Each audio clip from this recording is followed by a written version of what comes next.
to do that. Yeah, of course. All right, man, we're recording. What's up, everybody? Welcome. This is the artist Dialect. I am Danny Castro. I play drums for the Drew Torres Trio, Baychester Blues, and Conversing with Oceans. This is a web series where I'm going to be talking to some of my most talented and hardworking friends, all right? So today I have Mr. Sean Dowling with me of Synapses Firing. How we doing, bro?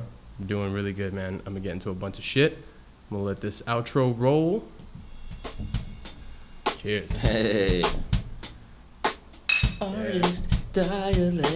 Can I give you like a little... It's the best shit you've ever fucking heard in your life. You can use that. All right, man. Yo, so first off, I just want to say that this is kind of like unofficially the first episode. Oh, I don't know what order I'll release these, but you're definitely the first person I'm interviewing. I'm flattered. Yeah, man. Your setup is fucking great. Thanks, bro. Very cool. You're the first person that said yeah. I'm down to do most things. Especially talking and hanging out with you. Yeah, That's dude. always good. Yeah, man. Love it. So what I want to get into mainly is talking about like the trajectory of your career, I guess, you can call it right now. But obviously to do that, we got to start from the top. And I think I have a good starting point. So I heard from the grapevine. Mocha Mike. How the fuck did you? AKA the Grapevine. Yeah, exactly. That's what they call him, baby. Because he's long and he's sexy and he's got a lot of juice. Bochinching in Puerto Rican terms. That's the gossip. So yeah, so fucking Mocha. Shout out to Mocha. Shout out to Mocha. He told me this really awesome story about basically All lies. your beginnings in the Bronx underground scene. Okay, I'm curious what the fuck he said now, so go for it. That you were apparently a wee little lad, young buck, 9 years old. Yes. And one of these bands came over to your crib and gave your mom a demo or something. Oh shit! About that? Wow, yo, that's pretty awesome. That is like it is like one of my fondest, like some of my fondest memories are from around that time because I was literally like 9, 10 years old. My brother's like 4 or 5 years older than me, so he was already like into local shows at the time. It was like Bronx Underground was kind of just starting out at these like bars. It was like barely a thing yet, but they always had the punk shows on City Island. Was that like Rumors days? Rumors, yeah. Waterberries, I think was the name all the way back then. They went through like 8 names of that place. And then the Mannheim Beach Club, which is like so close to where I live and grew up, they had shows there, and my brother took me to one of those shows when I was definitely like, it might have been 9, 10, maybe probably more like 11 years old, but either way, like fucking young. But yeah, I was already like super into music, all because of my big bro. I mean, everyone has like those people like that in their lives, and that shit is like, looking back, it's like, wow, what a fucking blessing, because what the fuck would I have done with my life otherwise? And I was just loving it from the jump. I'll tell Alex Bondarev and dudes like in Daily Gone Wrong, like, you don't understand. I saw you when I was 12. Like, that's weird, and it makes them feel like super old. But to your story, this band, Athena's Fury, shout out to AF, man. Anyone who remembers AF, they were just like the shit at that time, and they're still the shit. Like, I love their music. They're amazing. And I was like Stefan Winley and like Juan and Chin and Jay Fury. I don't know if you know any of those Stefan guys. from the Silver Metal? Yeah. He was in that band? He was in AF way before Silver Metal or anything. And they had done something at one of their shows where it was like you could put your name on a list, and if you bought a shirt, I think, or something, it was like I think it was you buy the record, they'll like come like bring you a shirt personally, like anywhere in New York. So I did that, and I think they showed up when I wasn't even home, and my mom opened the door, and it's like these 4 like punk dudes from the Bronx. Yeah, a dude like Stefan. Yeah, like Steph and Jay, yeah. but like you know them, they're like the sweetest fucking dudes ever. Yeah. So they, my mom obviously like loved the shit out of them, and I think they like tried to talk to my mom for like a half hour or something. And knowing my mom, she was probably so like, oh, that's so nice. Like, she probably offered them fucking tea or some shit. But that's just really funny. That's really fucking random that Mocha would even know that story or remember it, but that is super funny. And I just remember coming home and my mom being like, some band dropped this off for you, like, what are you even doing? You're like 11, dude. You just like, got home from like elementary school. She's like legit. I'm like playing Yu-Gi-Oh after school, and then I come home and my mom's like, "Who are you associated with? Like, what the fuck?" But shout out to all those guys, man, because they were all so cool to me. Like I said, they all knew me through my brother, so I kind of became like everyone's little brother for a time. Right on. And I remember being like, even when I was like 15, 16, they were all freaked out about like drinking with me or smoking weed with me, because to them I was like Kevin's little brother. They were just like, this is kind of fucked up, man. I don't know if I could be lighting up Kevin's little brother. And I would just be like, fuck you. Like, good ass times. So it was your big bro, man. It was your big brother was the foot in there. He really is. That's good, man. It was kind of the same for me, I gotta be honest. My bro got me into like Jimi Hendrix and Deftones. Oh yeah? That's so cool. That's a good combination, by the way, Jimmy and Deftones. So cool, man. That's a good segue into what I wanted to move into next is Silver Metal days. So obviously you're hanging out with all these cats. You're now at the point where you're the young buck. You're drinking with these guys. And how did you end up picking up the bass and kind of joining Silver Metal?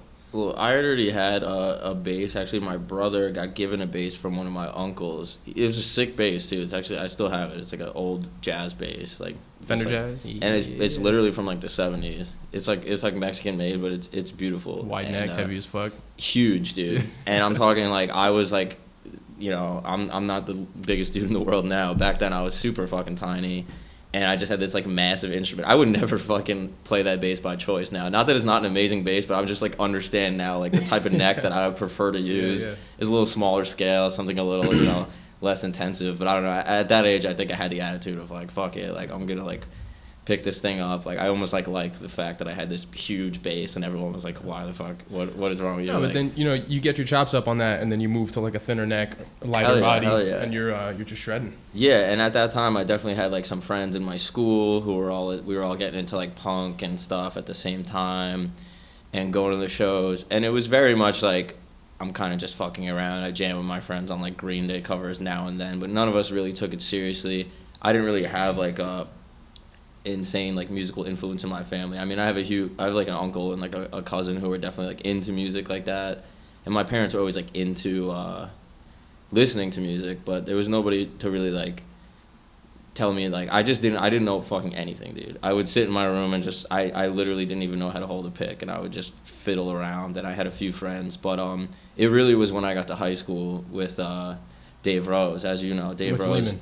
Yeah, I went to Lehman High School right by over here, and Dave Rose, who was one of the founders of Bronx Underground, was just like this amazing music teacher. And shout out to Dave Rose. Shout out to Dave. And I had a bass, and I don't know, I remember like loving bass back then, which I think is weird for like a 13, 14-year-old. It's very odd. People want to go to guitar. Yeah, and I liked the idea that it was different, and I loved like Flea and like Green Day, and like I just love the sound. I love like Mark Hoppus. Like I just love that sound. I loved I think his name is, I'm probably going to fuck up his name. Is it Tim Comerford from Rage?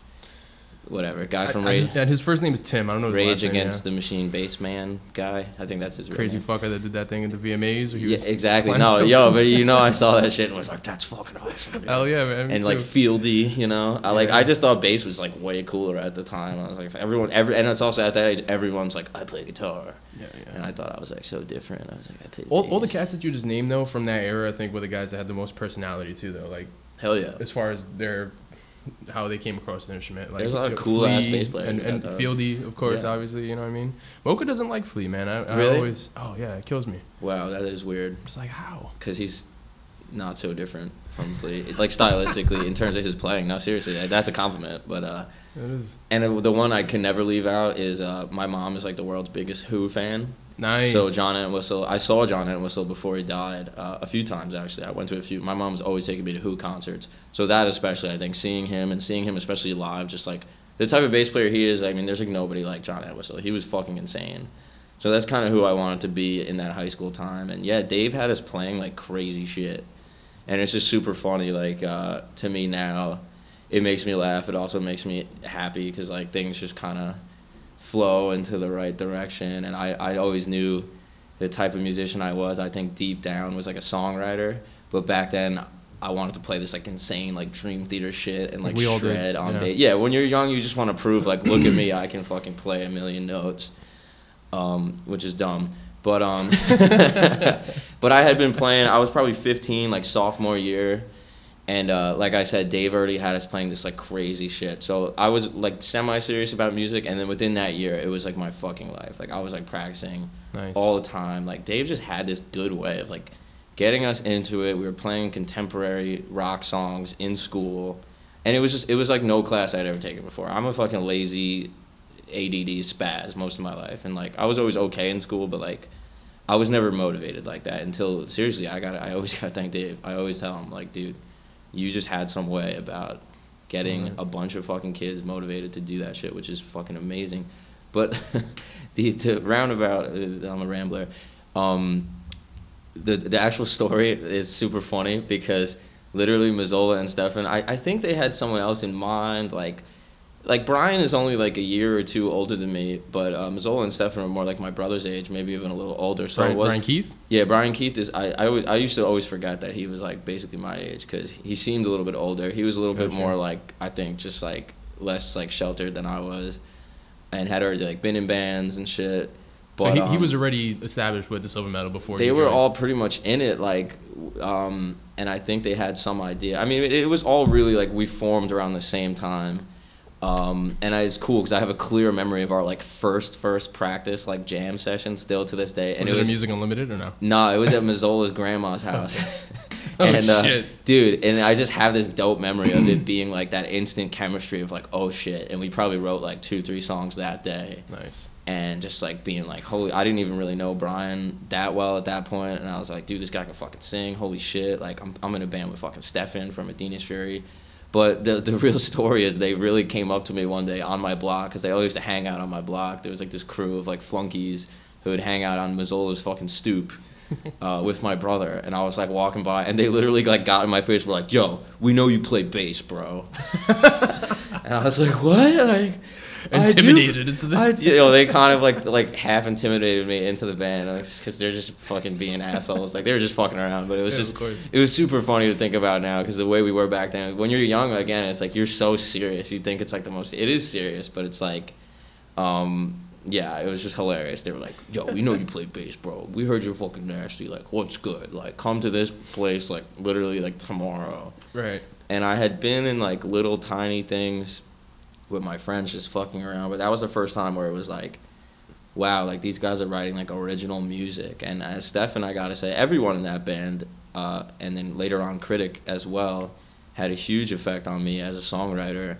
But Stefan especially, I remember being so amazed and like really learning from him even more than from school, like the way he would structure shit, the way he would purposely do out there shit. He'd be like, we have this verse, chorus, but let me figure out a way to put some just fucked shit in the middle of this song. He was very ballsy and just a dope songwriter, dude. And he still is. I mean, he's always had that, like, very good songwriting, but also, like, knows how to keep it weird and keep it unique and isn't afraid. With that band, we were definitely to the point of, I would say, fucking stupidity, at least for me personally.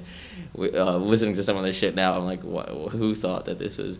Not that it's not good, it's just we threw shit into the songs that was almost purposely to fuck with people, and especially the scene at that time was very 4/4 breakdown, fucking God forbid there's a time change, God forbid there's anything really super unique going on in the music. We just didn't give a fuck. We loved with that band, I loved, and we all loved seeing people react in almost, not like a negative way, but just be like, what the fuck sort of reaction. Right. Like, that was always like the coolest fucking thing to us. And I still think that's fucking cool, but I don't have balls like that. I want to just write songs now that people can just be like, yeah. No, you know, it's funny you mentioned, like, me and Spank talk about this a lot, and it's how, you know, we listen to our older records and we can definitely tell, like, wow, this was definitely just self-serving.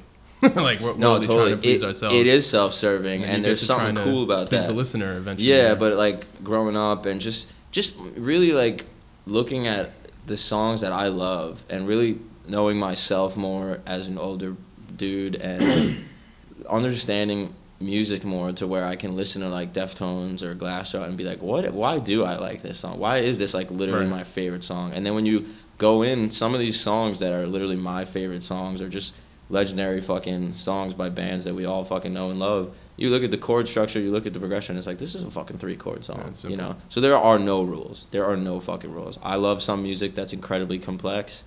I love some music that's like Elliott Smith and like shit like that is some of my favorite music in the world. And a lot of those songs are the simplest chord progression that repeats for 2-3 minutes, and it's just all about the vocal melody. It's all about the lyrics.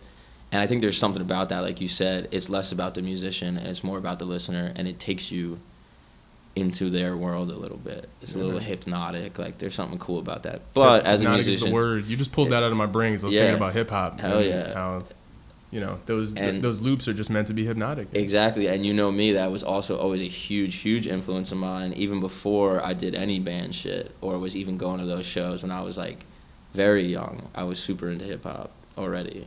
Right. Because it was kind of my thing. Like my parents were playing me The Clash and The Who and all these U2 and all this amazing music, and my brother was getting me into this and that, which was the coolest thing. But like for me to be on my own terms was cool too, because I was going to like Tower Records and buying like Nas. I remember, dude, this is true. One of the first albums I ever really bought with my own money was Illmatic, and I remember being upset. I remember being upset because I was like, I want the album with the rewind song on it. Where's the song that goes backwards? Because when I was like 9, that was all I gave a that shit was about. on Stillmatic. Yeah, right? I like got my friend to buy me like the explicit version, and I like hid it. Rewind is sick. In my room, and I remember being like, "Fuck, this isn't the rewind record." I was like, "You got this fucking stupid Illmatic album. Who cares? Who's gonna ever listen to this?" I got one of the most legendary records. Yeah, literally. And then like an hour later, I was like, "This is incredible. What the fuck?" Like, what changed my entire life. Oh yeah. And now I'm like, Stillmatic's like, nah, Stillmatic's incredible. Nas is still one of my favorites of all time. So, yeah, that's true, man. I think about it sometimes, like, wow, that's a pretty badass like first record to have bought by accident. It is, man. My first record was Life is Peachy. Fuck yeah. With my own money. Yeah. Hell yeah. I definitely had that one already because of my brother. Life is Peachy is still so good. It's fucking wild. Korn albums from back then still sound like they could have came out today, in my opinion, and I love that shit. So I was into music like that when I was younger. Definitely kind of like ahead of my generation in the sense that like I was definitely the only kid I knew in like first or second grade that was fucking listening to like the Deftones and all this crazy stuff, and it was because of my older brother.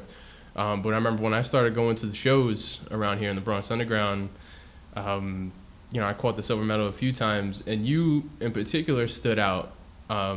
Because you look so young and you were like noticeably smaller and like skinnier than the other dudes, I was 15, I was tiny, and I looked hiding behind 9. the hair. Yeah, too, yeah. You know what I mean? People would literally be like, "Who the fuck is this kid? Who's like baby brother is this?" Like when I was 15, like I was definitely like just very scrawny, and I've always had like that. My mother is like that too, where like she could be like who knows what age.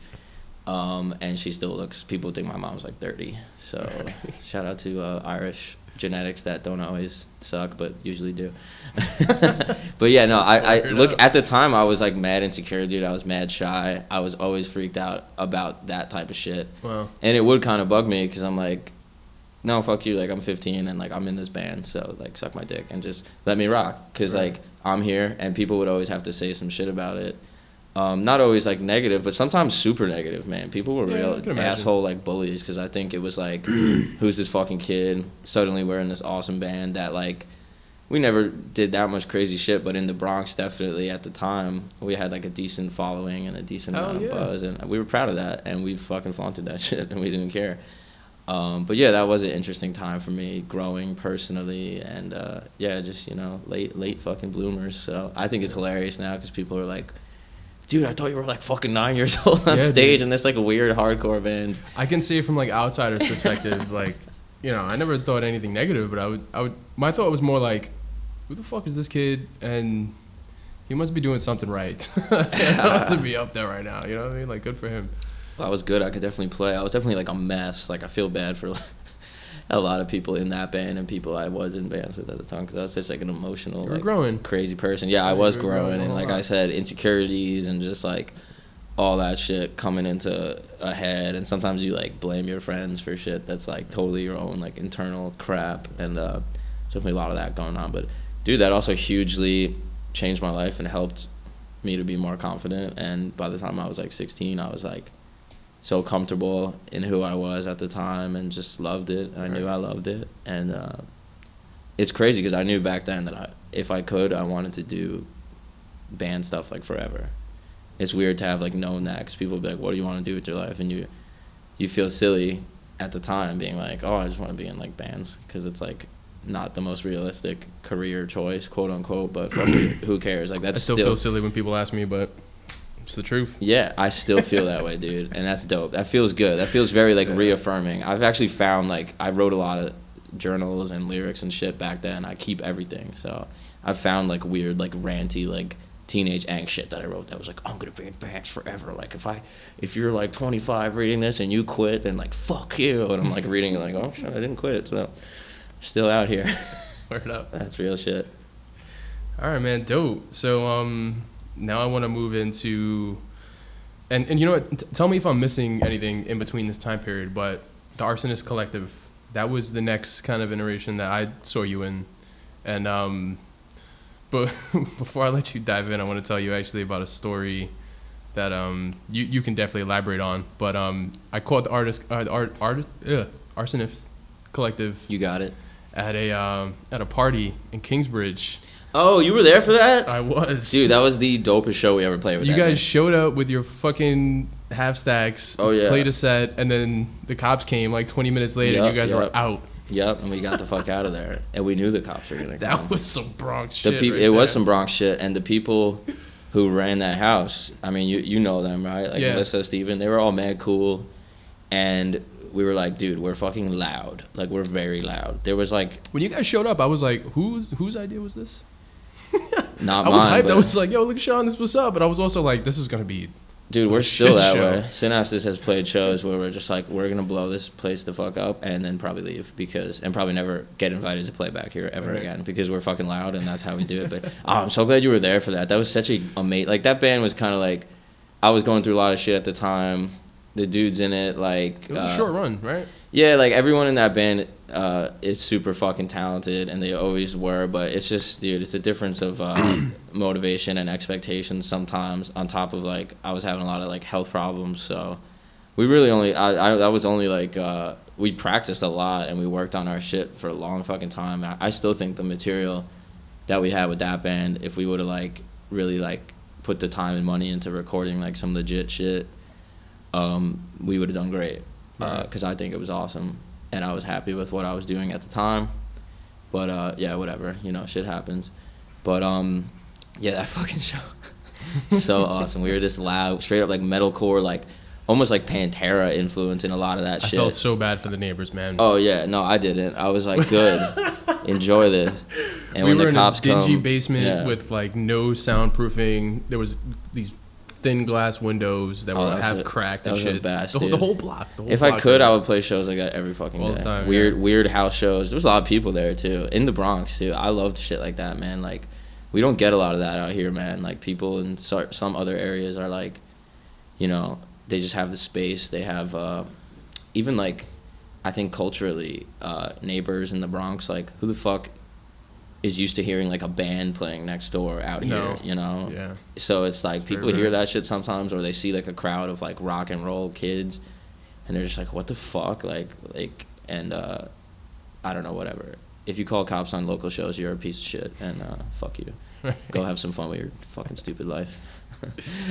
Unless you have like a baby, in which case, I don't know. Or take it to somewhere else for the night. But yeah, man, so the reason I want to get into Arsonist, though, is because that was the first time I saw you, you know, without a bass in your hand, and you were behind the mic. You know, you were like growling, you were screaming back then, but it was also like a time where I was seeing you go through a transition. So by the time I saw you playing with Synapses, I don't know which came first. I don't know if I saw you do like an acoustic show first, or if I saw you with the full band. You know, I was like, oh shit, you know, like, this dude is, you know, he's holding on. He's definitely got something going on. So like, tell me about like that process. I want to get into your head about, like, you know, you went from that, you did that Dave Grohl like transition, you know? Like, yeah, totally. Well, I had always like written songs. Was contributed a lot to the writing in Silver Metal. There's a few songs that I like had straight up like just brought to the table. You know, we did a lot of that, where like one person would, you know, just kind of show up with a more or less completed song. and then we'd all work on it together. But excuse me. Nice. That's really loud. That was off mic, but it's still gonna sound fucking disgusting. So my bad. But fucking yeah. So at that time, you know, I went away to college in 2009, and Critic actually passed away. Like, I mean, first week I was away at school. So damn, man. That was super rough. Which definitely affected everybody. Oh yeah, hugely. I mean, it huge. Affected me in a huge way. Critic, it's amazing, man, because like I had such a strong relationship with him, and he was such like I don't know. He was always like, he saw something in me at that time that I had like no idea of. You know, he was so cool to me, and he always told me this amazing, like, inspiring shit that especially I still struggle. Like, we all, as artists and creatives, it's hard to like not doubt yourself and not go through times where you're just like, what the fuck am I doing? We're burdened with that, for sure. Of course. Like, I think that everyone deals with some degree of that. I think if you're just someone who's you think everything you do is like awesome, then you're just probably crazy. But he was so, I mean, when I was like 16, 17, he used to always tell me, like, you need to just do this. Like, he would just sit me down and have these weird moments where it was like, we'd be in like the middle of a party and he'd be like, I need to talk to you. Like, you're fucking up. Like, you should be doing this. You should be doing that. And I was just like, what? Like, what are you talking about? Like, but it was amazing. And then, dude, everything was such a mess at that point, though. Critic had already left the band. And I was just very frustrated with everyone, honestly. No offense to those dudes. It's all in the past. I'm cool with everyone from that band. But, again, it's like, yo, differences in expectations, differences in motivation, and willingness to put your fucking money up, put your time up. And whatever. Everyone put a lot in, but at the end of the day, I'm not shy about saying this because it's fucking true. It's like everyone would rather spend their money on like this and this and that than actually be like, yo, just don't fucking smoke 1 million pounds of weed this month. Maybe save a little money, and all we need is like $500 each, and we can go record like a legit ass EP. We never did that. And we were a band for like 5 years. We have great material. We don't have shit. Is the fact. We recorded like a few things, but I even think those sessions were just very inefficient. We wasted mad fucking time and did a bunch of shit to the songs that we never even had to do. So I was like, fuck this. I'm tired of everybody. I'm going away to college. And at the time I literally was, it's so funny to think of now, being like 19, I was like, I'm done. Fuck music. I hate it. Like, I was all bitter at 19. Because I had been in a band for fucking 5 years. That's what's crazy. Yeah. And we really, like, I put my everything into that shit. Went away to school. And like I said, Critic passed away dude, literally first week. So I was like 4 or 5 hours away in Albany while everyone was going through that. Shit. I was like already a fucking mess. Then that put me in a place where it was just like, I don't even know. It was a crazy time in my life. And I'm very thankful for certain people that I met out there who didn't know me from a fucking hole in the wall and were so cool to me because they just knew I was going through some shit. Right. And I'm very thankful for that because I had a few friends from the Bronx out there at school with me. But it was like, 2-3 guys. They are all doing their own shit. They're trying to live their life and enjoy their fucking college shit too. So it's like, not everyone has all fucking day to talk to me about how I'm like fucking depressed. And I just, losing someone at that age is so crazy, man, because you don't really get it, I think. That wasn't the first person like in our generation who had like passed away like that. But I think I felt it more with John because I knew him really, really, really well. And at the time, he was somebody I really leaned on. I would call him like a lot, and he would call me a lot. It was weird. He was like a little bit older, and it was just, I don't know. We just had that like connection, and he respected me when I was like super young, and like it was crazy, and it was just really, it still means like so much to me. But yeah, just like being up there, I had my acoustic guitar, and like I still had like plenty of material. Where I was just like, yo, and I really in my like dorm room having like that privacy is where I started to write, and that's where I started to like sing a little bit more. And I was out there for like, year and a half, 2 years, and when I finally had like moved back, it was more to do like stuff with like Dave Andronico, all that shit. But at the same time, me and Mazzola and Alex Johnson had always had like material. We had some like leftover heavy shit from Silver Metal as well. There was like a direction we were kind of starting to go in with that band that I was always like wanted to return to.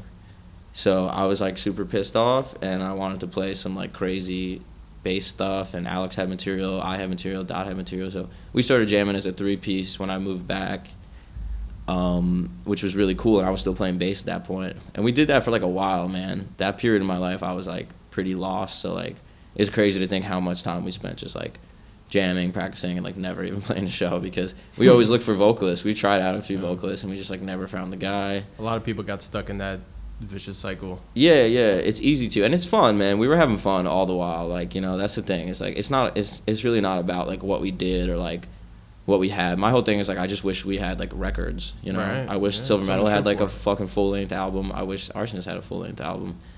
But it's whatever, dude. That's life. And yeah, so we had gone through like a few vocalists, and then I don't know, at the time, all that time, I was starting to write songs and starting to try to sing a little bit more, but I never really took it serious. So it's kind of, dude, it's all at the same time. I was writing Synapses shit. I had the name Synapses for a long time. Wow. And I liked that material, but I kind of saw it as like, okay, this could be like my little acoustic project that I just do on my own time. And yeah, once we got to a certain point with Arsonist, I was like, yo, if you guys are okay with me trying this, I would like to just do straight up vocals. Like, and it wasn't the type of material that at the time, or even now, I could ever have like played those bass parts and sung and screamed, because that would have just been fucking crazy. Like, it was complicated. Yeah, Alex is a talent, bro. He's so good, man. He's really good. He, to this day, I think is like one of the best guitar players I've ever met. I love jamming with that dude. And he's a songbook. Hell yeah. He really does. He's one of those guys who can just like bust out like random riffs from like every like song ever. Yeah, shout out to Alex. Yeah, so like I started doing that, and that was fucking super fun, man. I loved doing that, screaming and everything. But I don't know, man. People just like, I don't know. Some people just, I don't think ever wanted to put work into music, period. And that's just a fact. And Right. I love everyone I've been in bands with, but at a certain point you're like, yo, there's a lot of time, there's a lot of money, and I'm young, and I care about this shit. And I always wanted more, you know, and I still want more. I want to, like any musician, probably, you know. It's okay to have the confidence and the balls to just be like, yeah, I want to do this, and I think I can do this, and let's fucking, what are we sitting around for, you know? And You gotta work hard. You gotta invest in yourself. Nothing against anybody. It's weird getting back into this shit, because it's nothing against any of the people who were around me at that time. It really is me being more bitter, like, towards myself, because I'm just like, I was fucking up mentally, in terms of substances, like just being, I don't know, and anxiety, and not dealing with any of my shit and focusing all my energy elsewhere. But that was a great outlet at that time, and it was a great learning experience. It looked like it. Yeah. And it helped me figure out my voice. It helped me figure out everything like that. So I'm super thankful for all that. And yeah, man, some of that influence is definitely there in Synapses Firing, of course. Right. Because once me and Paul started really jamming at the studio, that's really funny enough. I was there with Arsonist for a while, and Paul was always around in other bands. That Stillwell? Yeah, this is like Get Real already. Get Real. Talking like 2012, Right. 2013, maybe a little even after that. But yeah, Paul was just like always around, and we would just have these like random jams, and he would just hop on the drums. And we always had that like similar sort of influence of like, we loved like the same like weird post-hardcore, like As Cities Burn shit, connected on like newer bands that were doing more of that like grunge meets like post-hardcore style. And we were, even back then, we're like, yo, we fucking love this. And like we were doing other shit. He was in Empire, and we were both. Paul's another one, man. I'm gonna get a chance to sit down with Paul. He's done a lot of shit, dude. I've yet to ask him, but it's yeah, so funny seeing people now meet him through our current band and be like, oh, dude, you're just like this sick drummer in this band. And I'm like, you guys don't even know. Like, Paul is like, he does a lot of shit. He's been around the block musically, that's for sure, and life-wise. And I'm always very honored that Paul wants to be in this band with me and loves to be in this band, and he's just down, because it's like he could go fucking write his own songs, he could go do vocals, he could do fucking anything he wanted to. But I always loved him as a drummer. He just has a fucking style to it. But yeah, pretty much like a gorilla. Yeah, he hits fucking hard, and I fucking love that. I've never told him, like, I've always just been like, that's perfect. Like, fuck yeah, that's what it needs, because I'm bringing energy I'm gonna be loud, and yeah, we both need to just match each other. And we figured out like everything now sound wise, where it's like I'm happy with the way we sound live and in practices and shit. And yeah, shout out to Paul. I fucking love you, buddy. What a guy. What a guy. All right, so now we've gotten to the point where you've met Paul. Well, you knew Paul, you know. I know Paul like forever. Right. Since high school. He was like cool. You're I knew him as like a connected with skateboarder and shit. Yeah, word. Yeah, like too. fucking not guy. to suck his dick too hard, but he's also like a nasty skateboarder. He's just like talented as fuck, and he's cute. So you're jamming with Paul on all these songs that you've been writing, and I know like around this time, like I'm starting to talk to you a little bit more, and I'm hanging out with you like at bars and shows and stuff, and we'd be Clubhouse. having conversations about you know that those same frustrations that you just talked about, like you know the member changes, the people not wanting to invest in yourself. And I know when you guys were first starting out, you did have a couple member changes. Yeah, a couple, like So, 1,000. So now you know we're doing Synapses firing. Tell me about how you got to the point where you're with your current lineup, because I feel like you guys are really gelling right now. Shout out to Isaiah. We are. Shout out to And, Isaiah, man. Nah, he was a huge he was just him coming in and just being about it. Such a great attitude. Professional. Great attitude. That's the thing with Isaiah. He's a positive dude. And he's a deep guy, too. Like, he's not just like, I think people know him as like, he's always like smiling and chilling, but he's super intelligent. And we've definitely like had some like those real ass talks when you get into a band together. And because I always knew him and I liked him. We always got along. But yeah, like definitely attitude is a big part of it, man. And I even had to tell like other band members and shit, like, yo, if this is how you're gonna be and you're just gonna act like you don't want to be here, then just get the fuck out, you know. And I think that I sort of had like a reputation, I think, before we had this current lineup of like, maybe this guy's like a bit of an asshole because why is everyone always getting kicked out of his band or leaving his band? Right. But it's just like, dude, like, I love you, we can be friends, but if you're gonna be in this, I need you to be in this, and I need you to A, take it seriously, and B, want to be here. When it's your life work, man, there's no games to be played. You know? I do feel that way, man, and it's crazy to say, but it is my life, and it's like, yeah, and I do get I know I get over emotional about it, so it's hard sometimes to like balance those things out. Yo, my bad, but forgive my neighbors upstairs. they got kids. They're that's that rumbling up there. They're bumping that 808. Is that getting picked up right now? Oh, it definitely is. Whatever. That's cool. We got the cool DJ upstairs. Word up. But but yeah, man. So we had been through a lot of people. Paul actually originally came into the band. We had a different drummer, and he was maybe gonna be like a second guitar player, which we've dabbled with that, but it's never like worked. Who was that? Was it who was the second drummer? We had a few.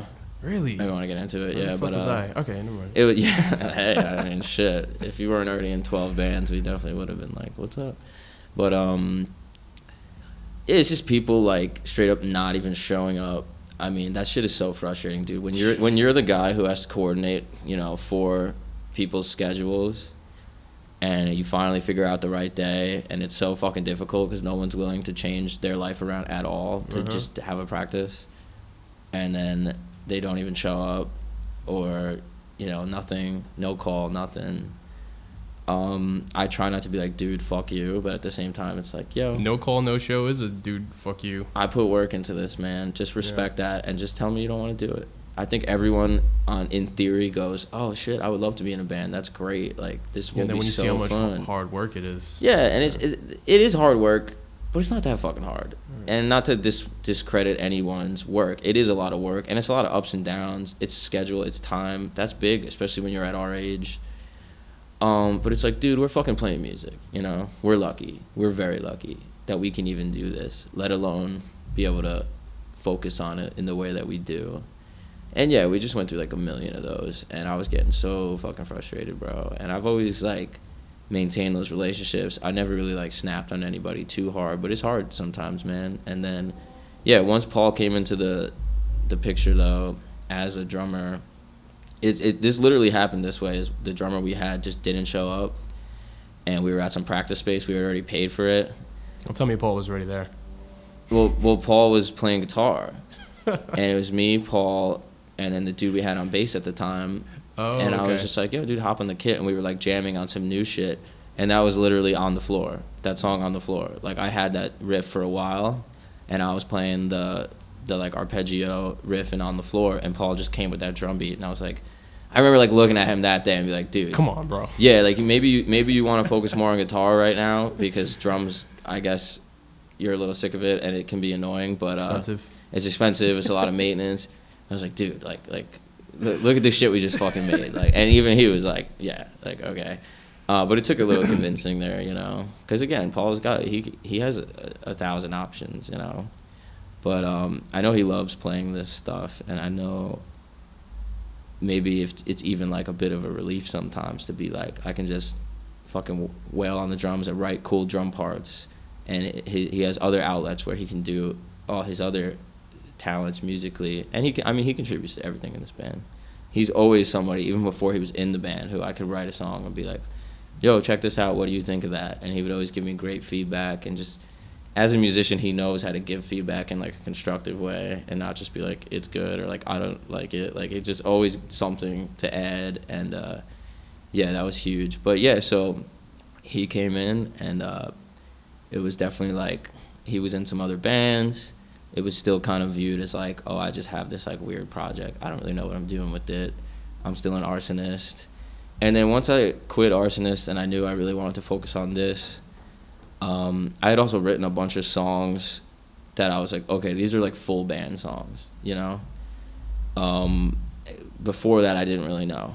I was like, maybe this is just like acoustic project. There was shit that easily could have had drums to it, but there was like, I wrote like Omen and like Cut and all those like around the same time, Bastard, like a bunch of songs that are on our first record where I was like, okay, like this just sounds silly on acoustic. Like, this is way too like chuggy for acoustic. So obviously I still had, and I still do have, all that hardcore in my blood, man. I love hardcore, so yeah. I love that energy. And Mistakes is one of those. Totally, and that I'm proud of that song a lot, because I'm always looking for that middle ground of like, this is like a contemporary like alternative rock song, but it's heavy, it's weird, and it's got flow to it. And dude, so much of that comes from Paul, man.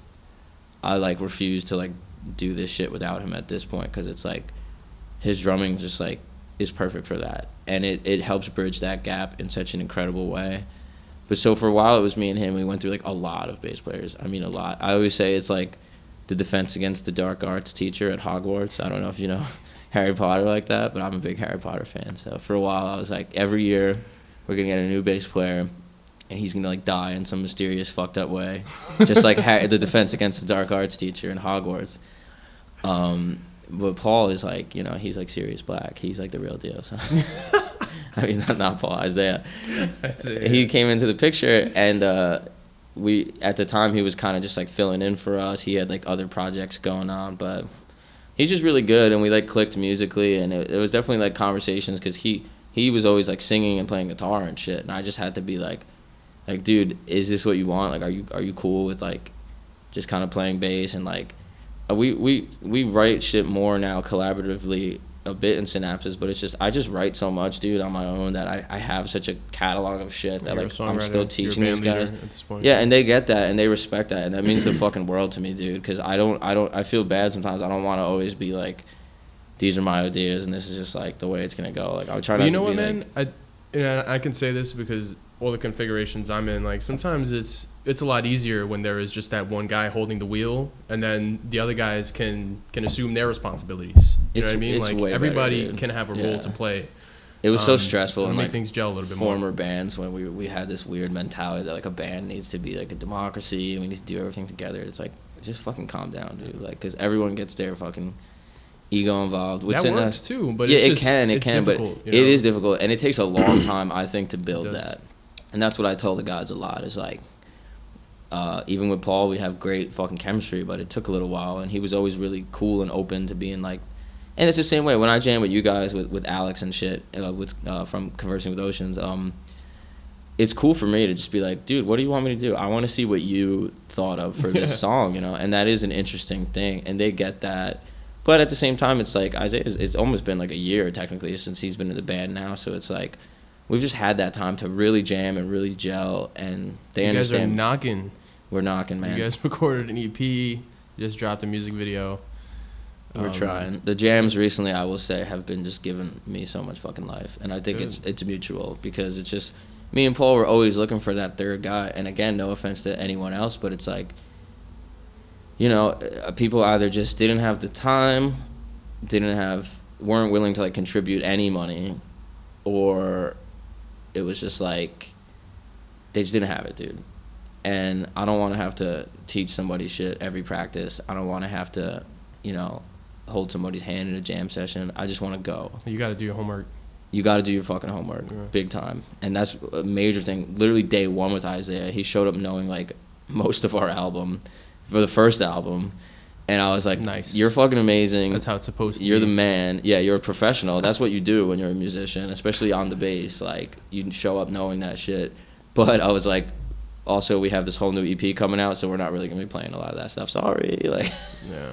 But he was like, no, that's dope. Like, he was just like, because it's fun to learn songs. It's fun to play music. Like you said, attitude. Like, I know we all have other shit going on. We all work, whatever, you know. You come home some days and you don't want to do that shit, but just fucking do it because it's music, and that's it. It's privileged. Yeah. It's better than fucking sitting on your couch doing nothing and wasting more fucking time is how I feel. I gotta say, when I first met Isaiah too, I think you guys came to a Jimmy show. I don't know what was happening that night, if it was Baychester conversing or whatever. We're always at Jimmy Ryan's. One of your 50 bands. But dude, when I met Isaiah that night, you were telling me like, hey, this is the new guy, and I was looking at him like, yeah. Like, this is gonna work out. No, like, yeah, he fits in this weird, in a weird way too. It's weird with music, man, because I obviously have high expectations, and me and Paul also, we straight up told him, we were like, we have like band member trust issues, because right on. We've been told that people want to do it a lot, and then when push comes to shove and they see that we're serious, even like meeting up once a week for practice, to some people it was like, oh my god, like, all right, like whatever, you know. Or just the day of a show, people having like a horrible fucking attitude. And like, for me, dude, being like the principal songwriter, the guy who started this project, it's also like, it all feels new to me sometimes, being a frontman, being a singer. It's like we were talking about before, there's doubts that come into play now and then. For me to show up and know I'm the reason that everyone is here, and then feeling like the dudes just don't even want to be there because they'd rather do whatever the fuck else, that fucking sucks, dude. Definitely. And I'm just like, yo, I'm putting so much into this, and I can't get these guys to just do it and just play and just exactly want to be there and be a part of the community that we have right now, which is like amazing in the Bronx and all over now. Is growing and growing, and not every show is going to be the greatest show you ever fucking played, but that's a big thing too, is like, I'm all about, we're taking our time. Everything is growth, man. Every practice, every show. Even if we're playing a show to fucking literally nobody, fuck it. Let's do our all, and this will be a learning experience. We're always getting better, no matter what. Yeah, man. So there's nothing is a waste of time. It is not. If you have a fucking guitar in your hands and you're playing through a PA system at some shitty place, and you can figure out how to make it sound good, whatever it is, dude. Each of those experiences, take what you can from it. It's either you know, learn from it or just go home with your fucking tail between your legs, honestly. And that's what a lot of these people did in and around the music scene. And that's fine, but like, I hear from a lot of these people like, oh, I miss this, I miss that, I wish I could still do it. I'm like, well, then why were you so fucking miserable when you were in a band? Like, I know it's annoying, but it's like, are we gonna fucking complain about it, or like, are we just gonna do it? Because nothing good comes easy, especially music. Who are we to expect that our music should just be this big thing and we should automatically have a career and automatically have a huge dedicated fan base? Like, look how many amazing bands tried and just never quite made it, you know? Right. We could be one of those, and I don't give a fuck, because we have 2 records, we're about to have 2 more, and we had amazing experiences, and in my mind, we did the shit, you know? That's all I really care about. Getting into the whole mindset of why not us, and why don't we have this, and numbers, and fucking. You gotta tell that voice to take a back seat. Absolutely, because it's not fun. That shit is not fun, Yeah. and I give a fuck. Obviously, any band, you're full of shit if you don't think that you want some sort of acclaim. Any artist, we don't make art in a vacuum. You know, for some reason, as human beings, we want people to see this shit, and we want to connect through our art. And it feels amazing when I've had people come up to me when we put our first record out, you know, definitely a lot of people around here and some people we never would have expected from all over the place got into it. But, you know, obviously we know what we made, and we feel like, you know, it maybe, like, I don't want to say deserves, but, like, it would be cool if, like, more people caught on. But we're still working on that. And that record's still out there, and I think people will connect with it. But just having those people... I've had a few random interactions in the city or at like a show where people will be like, "Hey, are you this guy from this band?" And I'm like, "Yeah." Nice. And they just go right into like, "Yo, this song, is that about this?" And I've had a few people like with the first record is like, it's an amazing feeling. That's a whole concept album pretty much. So a few people came up to me and they just like nailed it.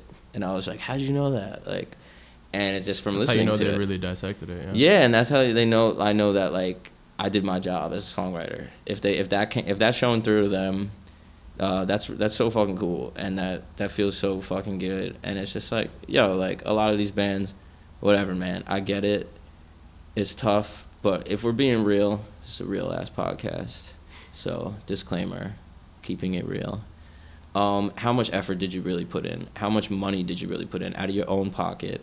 Did you put more money into your art and your band and more time into your art and your band than you did like what?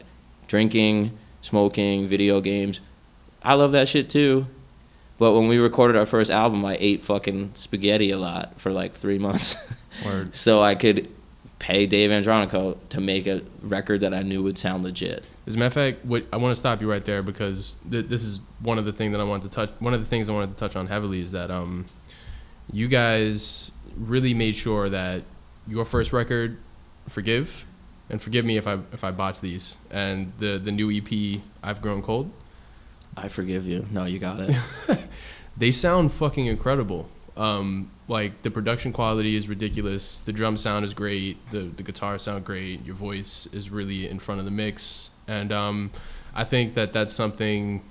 It's imperative. You know what I mean? Like it's so important that if you're gonna spend the time recording these songs, that they sound good. You know what I mean? And they sound like radio quality. Like I want to put it into my car and just have it knock. You know, and you guys are really nailing that right now. So yeah, tell me a little bit about the recording process for both of those and where you guys are at with them right now.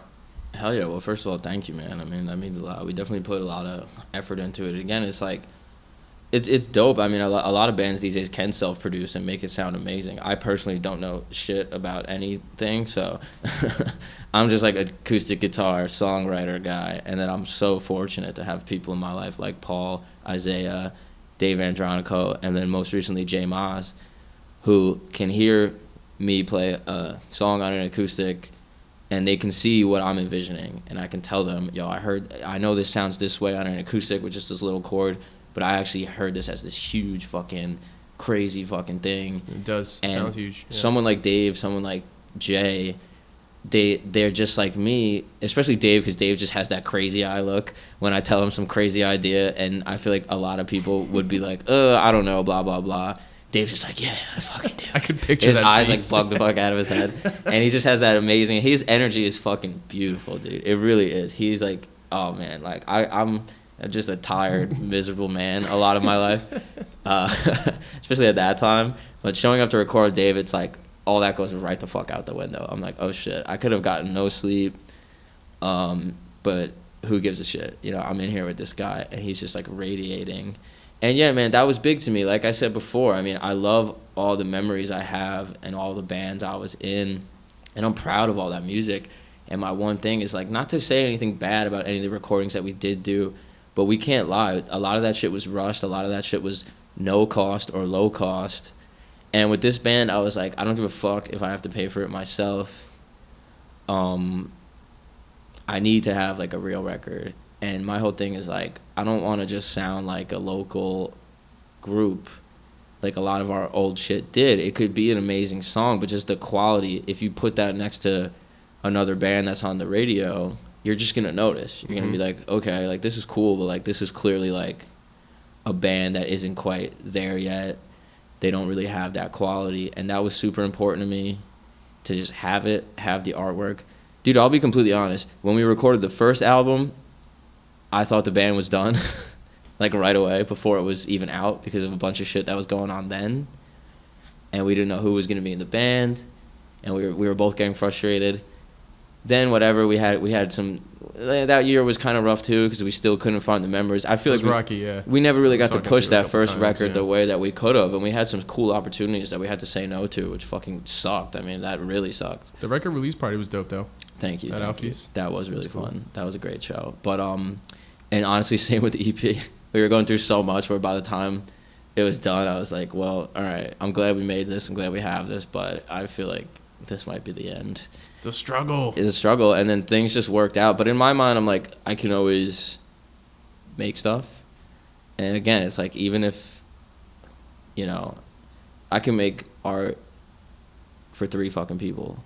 I do make music for myself. A lot of people like to say that, like, oh, we just make music for ourselves. It's like, yeah, but you also make it you want people to hear it, No, you do, and I'll say this on air, is that I've asked Sean to play venues where he might have to play quiet over his band, and he basically said, "No, fuck you." Yeah, like I can't do that. I don't think I said "fuck you." I probably did unapologetically, But that's good. Like I respect that, and I think that that's something that a lot of people will be willing to swallow that pill. In New York, it's rough, man. These days, there's not a lot of venues that are like willing to have like, especially in the Bronx, bands like us. It's just like everyone wants like the acoustic indie like hip hop vibe, which I fucking love that. But you got to do your thing too.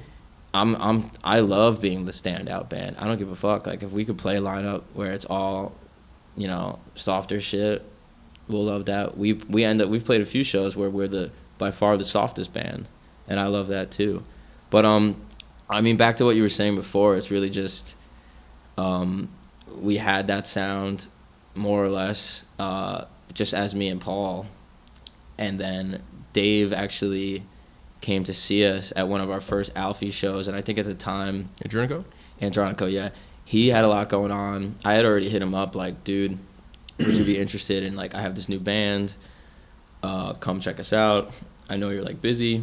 And he was kind of saying, again, 1 second. That's 2. We're going to go for 3. Disgusting, excuse me. But he was kind of like, I haven't really been recording bands. I'm doing all this other shit. I'm super busy. And I don't quite have, like, the space right now to do, like, drums and everything. Which I was like, dude, that's amazing. Like, I'm always proud of that guy. I love that guy. He's another one who, at a time where I had, like, literally zero confidence, was always so fucking cool to me, which means the world to me. But he came to see us at an Alfie's show, and literally the next day, he texted me like, dude, I don't care what we have to do, like, I want to record your band. Sick. And he said, I always remember this, he was like, something about, like, the space and the fact that it's a 3-piece, your vocals, like, and he said, it spoke to me. He was like, it spoke to me. And that's amazing, wow, man. Hell yeah. I spoke to Dave. And then I spoke to him later that day. I was like, yeah, let's do it. But no, that was, again, huge, fucking huge, because it's just like, at the time we were like, what the hell are we even going to do? We want to record. And what's crazy is I already had so many songs, and Paul was right there with me on this. He was like, nah, we need to make like an album. Like, it probably would have been smarter to just come out with an EP and then, little by little release more shit. I respect that, Paul. Yeah, because it's just like, whatever, dude. Like, I saw it in my brain as a perfect, like, 10-song record, and I'm super fucking proud of that album, no matter what happens. It'll stand the test of time, bro. I hope so. And, like, I just, hey, if people come around to it, they come around to it. There's a lot of records out there that I'm just hearing now that came out 30 years ago, and I go, wow, where the fuck was this all my life? Like, this is so cool. And the only way that happens, or that's allowed to happen, is because of the quality, right? Yeah, and definitely. And that's the point that I'm trying to make, is that I really respect you guys for putting your best foot forward in that regard. Like, you spent the money, you spent the time, you spent a lot of money. Something that, like, Yeah, but when you're fucking 60 years old and you want to look back and say like, hey, what was I doing in my 20s?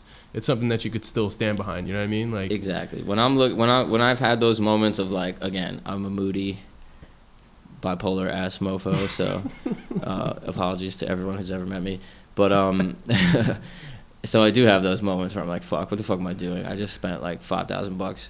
I should have went to like Hawaii or some shit and just balled out, you know, whatever. But no, that's temporary. That's so temporary. I want to travel. I want to do all that. But fucking right now, I'm going to look back on the latter half of my 20s and go, I made like 3 dope records, you know. Oh, yeah.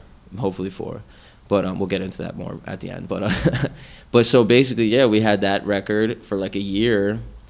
And literally, I mean, it had only been out for like 3-4 months.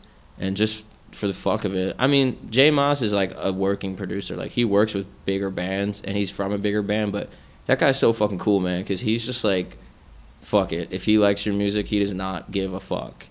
And he's... Clear this up for me.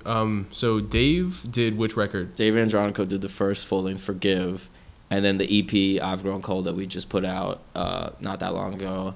We worked with this guy, J Moss. Shouts out to Jay, who's he was in that band Defeater. I don't know if you know Defeater. Oh shit, yeah. Defeater's fucking amazing, but he was always like a working producer even before Defeater, I think. And he's just made like, he's known as like a hardcore producer, but I even liked that. I was like, because for the vibe of that EP, it made sense more. They gave the EP a real bite to it, I'll say. Like, yeah. Thank you, man.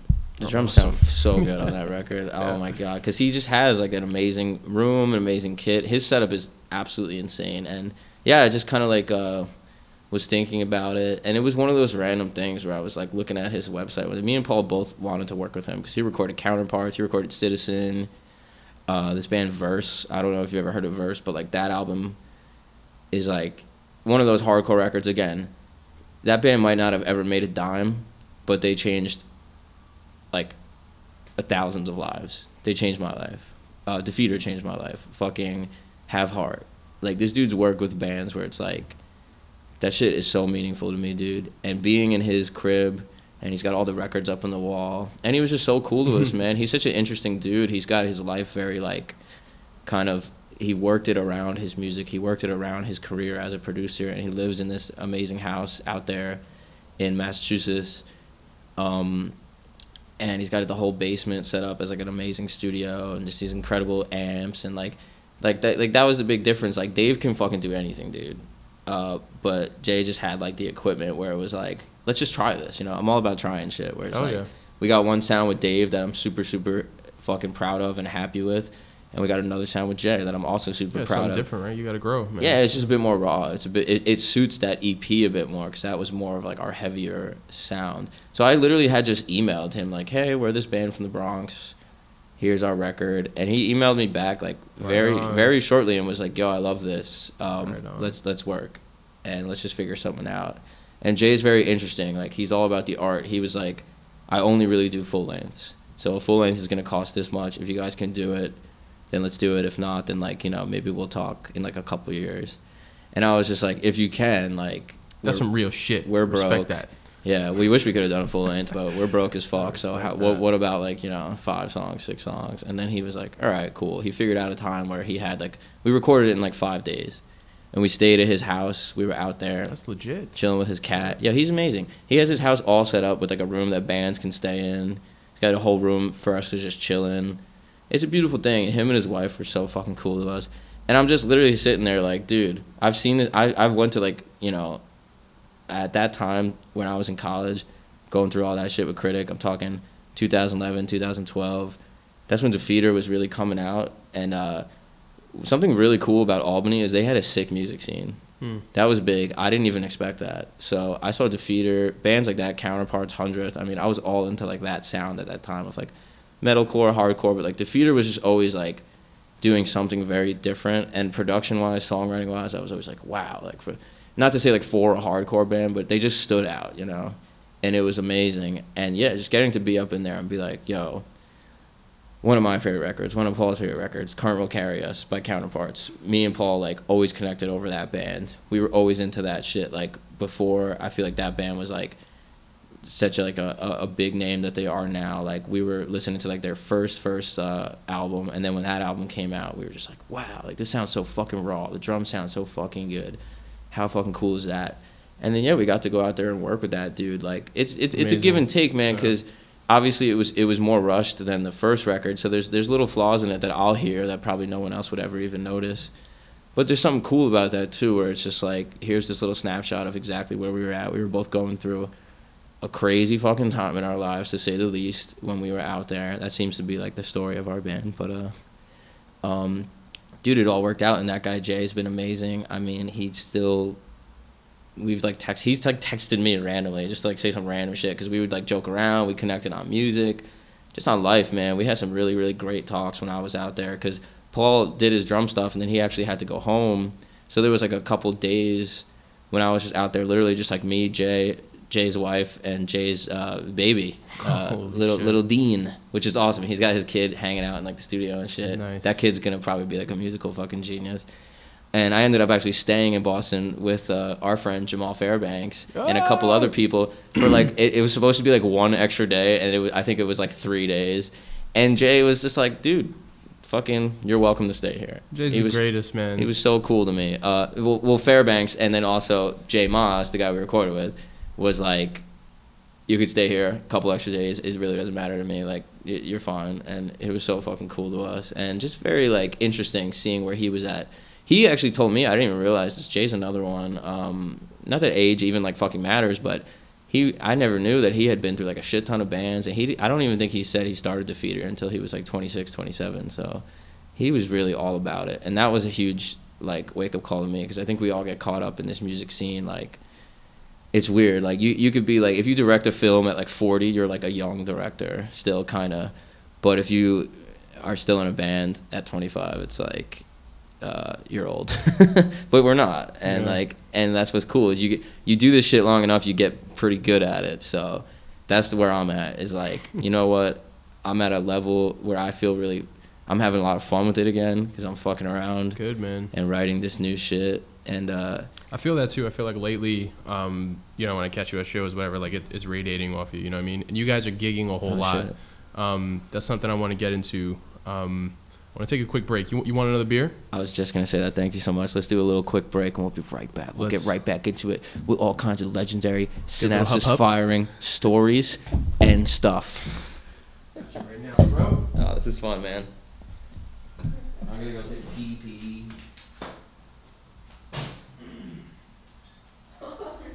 That's irons before, man. Oh, he went to go pee.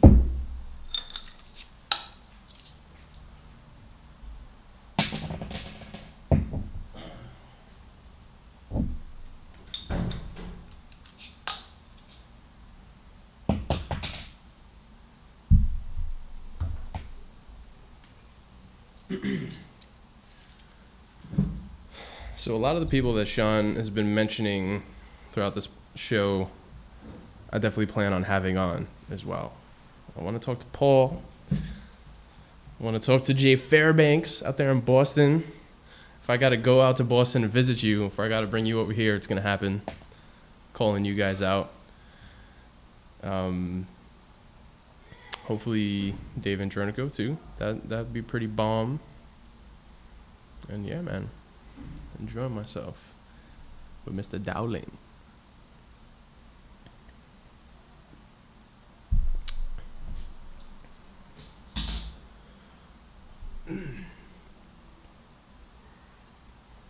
How much time we at?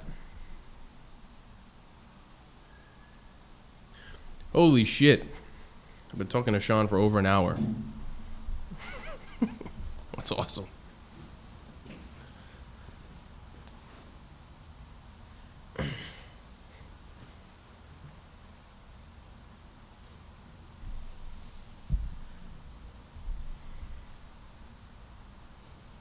Got a couple more things to ask this dude. And then we'll wrap it up. Because I know you guys don't got all day. Hope you watch this, though. I hope you enjoy it. Usually when I watch long podcasts like this, I do it in segments. You might not watch it all in one shot. Bro, we've been talking for over an hour. I love it, man. I'm down for whatever, dude. We can do another hour if you want. I would like to get into. Are we still? I mean, I obviously can edit this.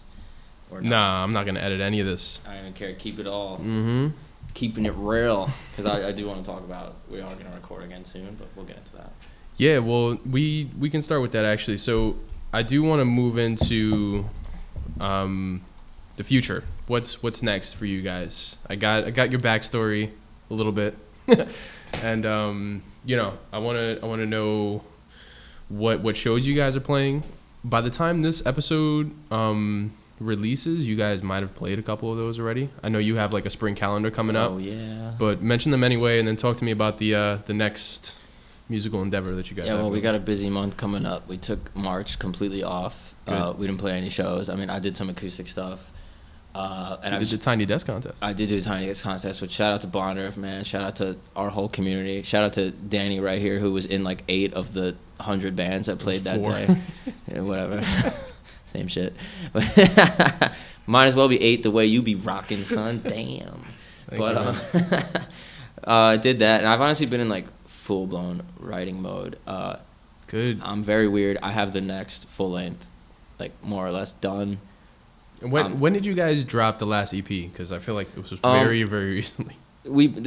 Technically we put it out in November, but we were just very with this one. Like again, not to go too deep into like the past shit anymore, because as you see, I get very emotional.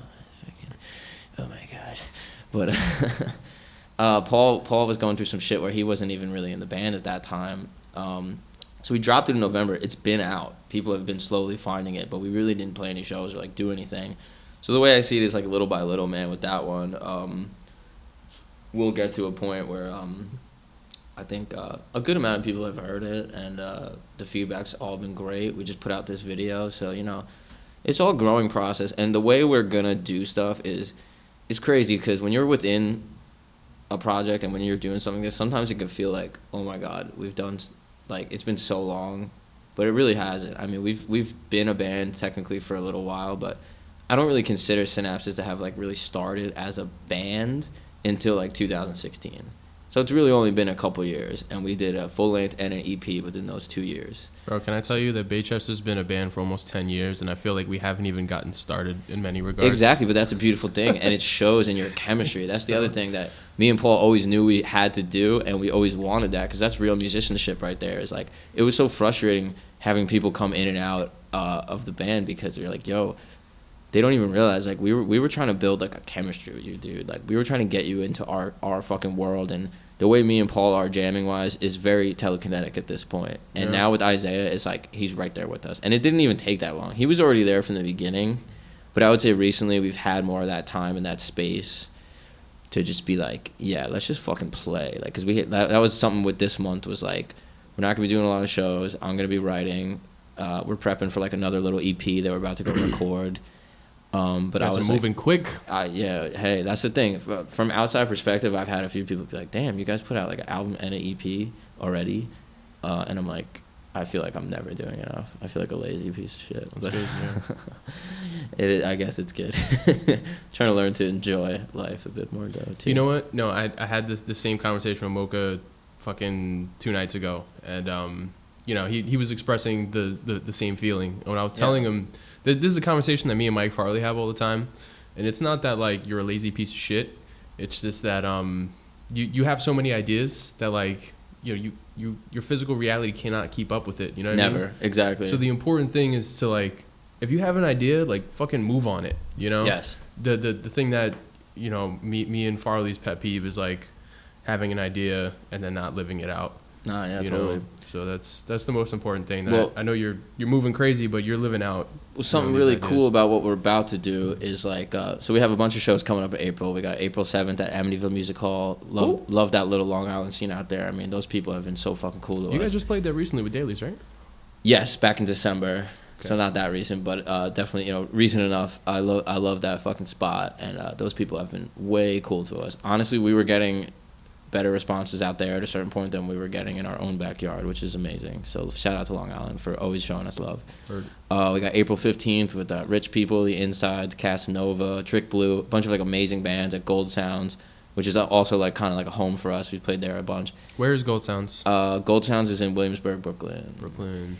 And then actually not too far from there, the next week after that, we have a show that we put together ourselves with Behind the Facade. It's the Behind the Facade EP release show, which I'm so fucking excited for because like it's us, Behind the Facade, Gal, and Breakout Day. So it's just a straight up like family affair. April 21st at the Well. Their EP is so fucking great, which actually was recorded with Dave Andronico. Yeah, I was gonna say shout out to Behind the Facade. They're another one. Not to take like full credit for that, but honestly, if it wasn't for us recording with Dave, so they probably wouldn't have. So I feel like I kind of made their EP for them. So Danielle, you're so welcome. Nick, you're welcome. Chris, Dave, you're so welcome. It is cool though, because it's like they hit me up right when our first album came out, and they were like, "This sounds really good," and I was like, "I'll tell anyone to fucking work with Dave." Like, are you kidding me? I'm like, "There's no better guy to work with." Especially, I think they definitely took some like creative leaps on this EP. It's really cool, and it's very. You've heard some of the stuff? Yeah, and it's not like because I'm a huge fan of Behind the Facade. I love their fucking music. Period. They're another one. Their quality is ridiculous. Always has been, and Danielle is like insistent upon that, which is inspiring to me because I'm very like, I don't know. Sometimes I think I am a little bit too like whatever when push comes to shove in situations like that. I've heard you refer to yourself as a creative Nazi. Sometimes, yeah. But no, I'm trying to be more like that because Danielle is very like, I've even told her, I'm like, damn, like the way you handle your shit is very impressive, and that's the way to be because you won't. This shit is forever, man. When you make records, it is a little nerve-wracking. But yeah, I mean that EP is incredible, and Dave is definitely the guy. If like if you got some weird fucking ideas, like he'll get into the fucking weeds with you, no problem. He loves that. I mean, so yeah, we got all that coming up. But in between all that, in a couple weeks, on the 13th, we're going out to Jersey to record with this dude Adam Chiaki. I don't even know if I'm saying his name correctly, but Adam C. From the band Gatherers, who's the drummer of that band, and he worked with like, again, it's like we're just kind of doing it. I know it's gonna work. I just know it because his recordings, the way they sound. He worked with another good friends of ours, Only Sibling from Staten Island. Shouts out to those guys. They put out an amazing EP that's a bit more of like a rock sound than our shit, but the new stuff we're doing is definitely more of a rock sound. Spoiler alert. And I just love Gatherers. I love like everything this guy's ever recorded. I actually met him recently because I went up to Albany to hang out with some friends and see our boys in Crafter from Massachusetts. We're out there, and also Gatherers, who it's funny, dude. I loved their record, and that record I was bumping the entire time we were out in Boston, going through like one of the most insane periods of my life. Paul was fucking going through some crazy shit. It was a beautiful time. We were having so much fun, but like there was this undercurrent of like, shit's pretty fucked up right now. And I was listening to the Gatherers record that whole time. So it's just interesting how these things work. But what's cool, we were talking about these ideas, right? I'm always writing. I have like a bajillion songs that probably won't ever see the light of day because I'll literally forget that I wrote them or just whatever, you know. I record everything. I'll look back at certain things that I wrote years ago and be like, wow, this was a pretty good fucking song. Like, I should have maybe done something with this. What's cool about what we're doing, so I can announce it on here. I mean, we're doing a new EP. It's like kind of like a mini EP. I don't even know what to call this shit at this point. Who gives a fuck in the era of Spotify? It's music. Yeah, it's literally just a collection of musical songs. It's probably going to be 3-4 tracks, 2 of which we're recording with Adam and 2 of which will be acoustic. But those songs are so new. Like it's almost, I'm almost a little nervous, but I kind of like this. We're going in, not that they're unfinished, but they're really new. I mean, for me, I'm used to waiting 2 years to have to record my shit. You haven't had the time to perform them live to see what works. Not really, work. yeah. And we're just going for it. There's one that we've done live a few times. It's one of the songs I performed at Tiny Desk. There's another one that we've literally never played live, and we might never play live because it's just very different, and we're going to get weird with it in the studio. But, yeah, we're just like, fuck it. Let's try something new. It's going to be called Fever Dreaming EP. It's going to be out sometime in the summer. This is way in advance. We haven't even tracked it yet, but fuck it, who cares? Dude, awesome, man. Get excited now. That is super patiently. Inspiring. Yeah, the fact that you're taking those risks. Like that's what gets me excited. Like when I hear people taking risks, not doing. What else am I going to spend my fucking money on, dude? Oh yeah. But no, I do feel that way. When I have some money these days, I immediately look at myself and just go like, spend this on something that you will use. Spend it on something that will last before you spend it on weed, McDonald's, and video games. Because that is what I'll do. And I'll do it faster than a speeding bullet, dude. In a week, I'll be like, what happened to that $2,000 in my account? It's gone. Go to McDonald's on Throgs Neck right there. Yeah, bro, French fries. But, it's like I spent this all on. That's the worst feeling when you realize I had some money in my pocket and I spent it all on bad food, drinking, and just crap.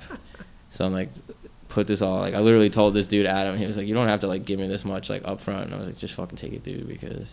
Yeah, because I'll lose it. Yeah, I just spend it on dumb shit. I wish I had a cool reason to waste money, like drugs or something. I don't even do anything like that. I'm just wasting it on, I don't even know where it goes. Video games that I'll never play, and beer. But, yeah, so Fever Dreaming, I'm really excited for that because, I don't know, I just had these 2 songs that kind of don't really fit with what we're going to do next. Stylistically, they definitely don't fit with what we've done so far. They're kind of these more rock, weird-ass songs. And funny enough, they're both about the same period of my life. They're actually about when I was in Albany, both of those, which, again, was a very formative period. It was when I was starting Synapses. And it was one of, like, the darkest times that I've had for sure because I was just, I don't know. I was in a different fucking headspace back then. And it's definitely the most honest songs that I think I've put to record so far because I'm not always the most direct with the lyrics. I like to keep it a little bit metaphorical. And the next full length we do is a whole concept album. And that's definitely very metaphorical. And it's about a lot of shit, but I'm not explicitly saying it. This little EP is definitely me just straight up being like, yeah, this is what I was doing at that time, and here you go. And, yeah, I can't wait. I can't wait to get in there with Adam and, again, try new shit, man. I just know it's going to work. I just know it. I met the dude, and we, like, clicked so hard right away. And we're talking about, without me even saying anything, it was so funny. He starts talking about, oh, yeah, I'm always trying to find that middle ground between, like, hardcore and like alternative, like, and I was just like, that's you. I was like, can I hug you? Like, can we kiss? Dude, that's very super exciting, man. And I commend you for, you know, being so vulnerable. I think that's something that you know, I myself don't have the courage to do. But it feels so good. I look at some of these dude. guys like yourself, Alex and, especially, man. Know. Fuck Danielle from Behind the Facade, bro. She Daly's Gone Wrong, you know.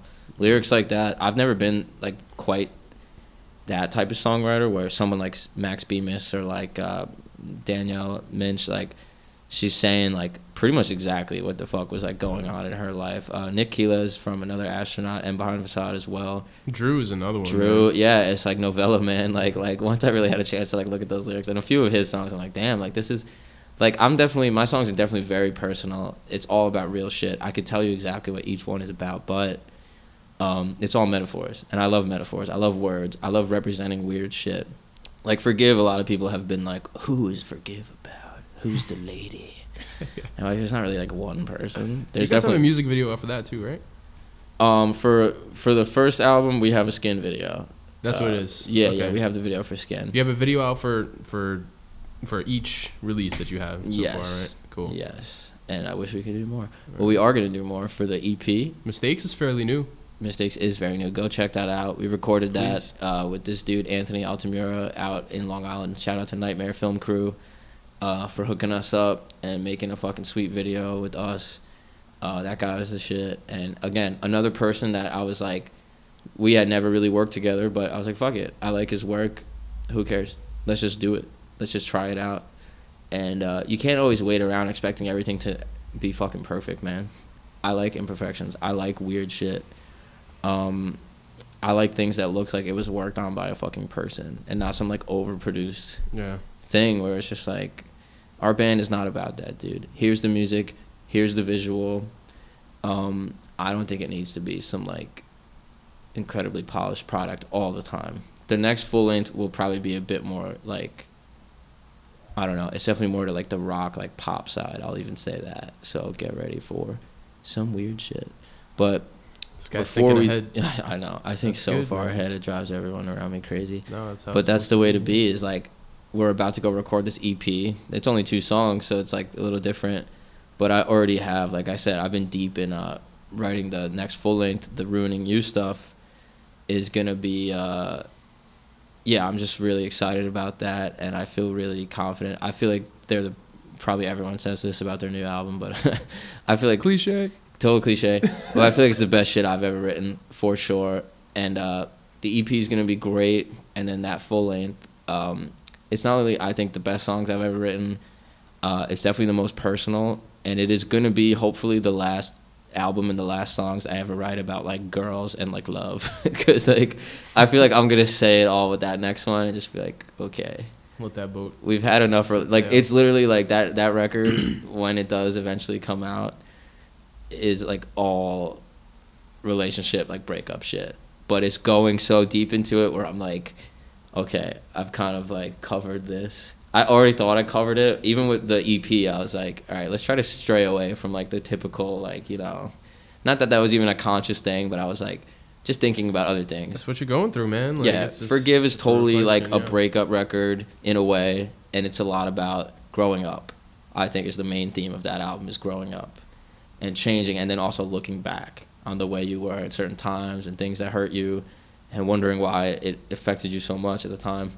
I've Grown Cold to me is more about just like experiencing the world and being 25, being more of like an adult and just being in New York City and just my life. And I get that vibe off the very first song, actually. Yeah, I'm glad because Yeah. that's good. You have those couple lyrics like, 'cause, fuck like, what they say. Yeah, there is like there is like love songs in there too, definitely like beautiful and like stuff like that, but it's a different perspective on it. And then yeah, Fever Dreaming is gonna be this little EP about just like the most ratchet time of my life ever. And then Ruining You will be the next full length. I already announced that on the Ian Hates podcast, but we're announcing it here again. Yeah, Check out boy. Ian Hates Music, by the way. Another great podcast that was cool enough to have me on recently.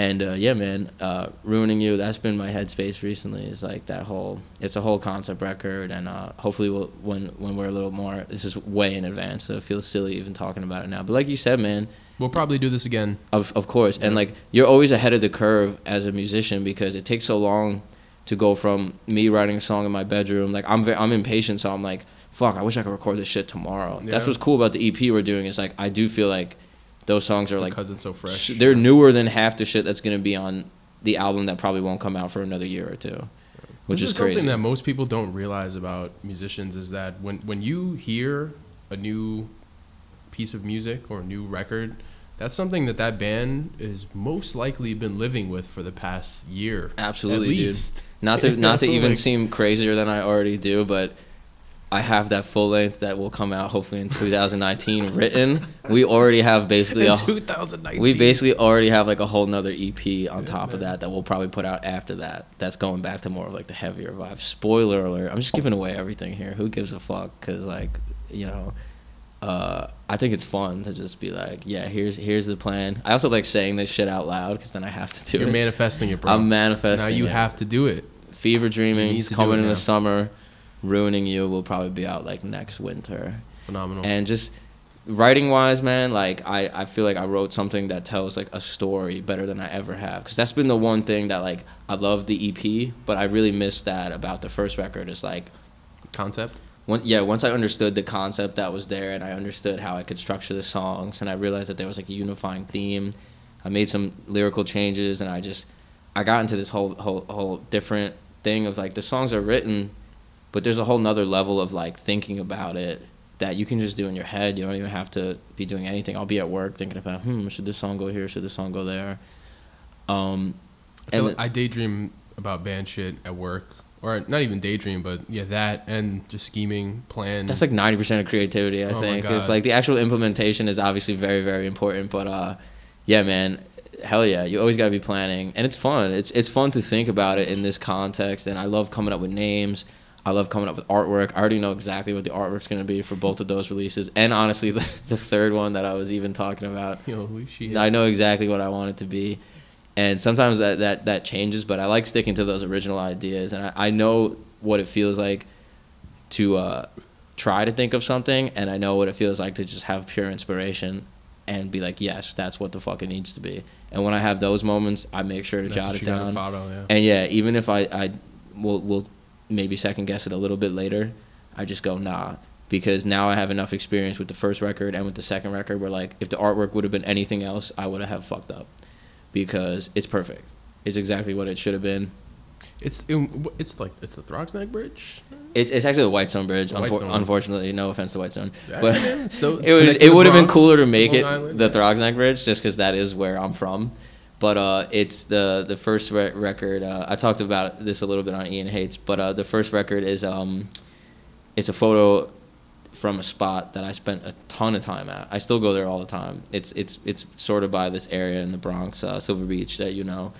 There's this area over there where you have this perfect view of the bridge, and then you can see the skyline behind it. Is that like by Maritime over there? Yes. Okay. Deep, like, weird part of the Bronx. That is some Throgsneck shit. A lot of people have never experienced, and I love bringing new people there when they come visit the Bronx. It's such a secret because nobody goes back there. It's a total secret, and it's beautiful, man. And you have one of the greatest views of the skyline you could ever have. But if you look closely on that album cover, it's the bridge. It's a view from the Bronx of New York City, obscured by clouds, basically. And it's a lot about me being young and feeling out of place, feeling cast out, like a lot of people living in different parts of New York City probably do feel, because we're living in this, like, epicenter, but we never get a fucking piece of the pie. Right. And you do feel a little bit excluded. And then I've Grown Cold is right up front in the city. In the city skyline, in there. yeah. So a lot of Forgive songs, even though I wrote them when I was like 23, 24, a lot of it is about looking back on being a teenager and growing up in the Bronx. And again, Forgive. It's about, like, letting go of, like, a lot of that shit. Oh, yeah, man. And my process. And it's not, the album's not called You Should Forgive Everybody All the Time and It's Easy to Do That. No, it's called Forgive. Just forgive, period. Because all the implications of that, it's a very complicated, I think super difficult thing, especially for me, and for a lot of people. I've just know this about myself. It's hard to let go of shit. It's hard to get over some stuff like that. As much as I try to be, like, a nice person as much as I can, we all hold on to certain shit, especially from those younger periods of our lives. So that was a big theme of that record. And actually, if you listen to the album, after the song Sippy Cup, it shifts from a straight-up narrative at the beginning of the record, which is about pretty much, like, a relationship, beginning and ending. And then the whole second half, including Skin, is all about me, present day, looking back. And it's literally written from, like, those two perspectives. And that was something that, there was a few songs that I already had written that I knew was literally supposed to be written as, like, my younger self. But then once I really realized that, I went back and sort of tweaked some of the shit so it would all kind of fit that. And then, yeah, I've Grown Cold is just about being fucking 25 in New York. Fuck everyone. You know? But that's a cool vibe, too. And, like, me and Paul, I'll say, it was just us when we recorded that. We really zeroed in on that. And Paul's always been cool about, like... You recorded bass for that as well, right? I did do bass on both the records. But in the new shit now, Isaiah's going to track with us, which I'm very excited about because he's been writing some fucking... super duper dope shit. Yeah, I gotta say, man, that provides a lot of new perspective on the two records, and I can't wait to go back and listen to them now. It means a lot that people care and want to know what it's even about, because I could talk about this shit all day, obviously. Well, clearly, I want people to know. You know what I mean? Yeah, I want people to care. I want them to hear this, hopefully, and then and revisit it. Fuck yeah, it's cool, and I'm not afraid to be like, yo, this means a lot to me. I think it's awesome. People can call it cocky. They can call it whatever they want. I don't fucking care. I love it. I made it, and it means something to me, and it represents a period of my life, and the next shit's going to represent another period, and the next shit is going to represent another period, and so on and so forth. And that's a big part of what it's about for me. That's how you do it. Making music is an outlet.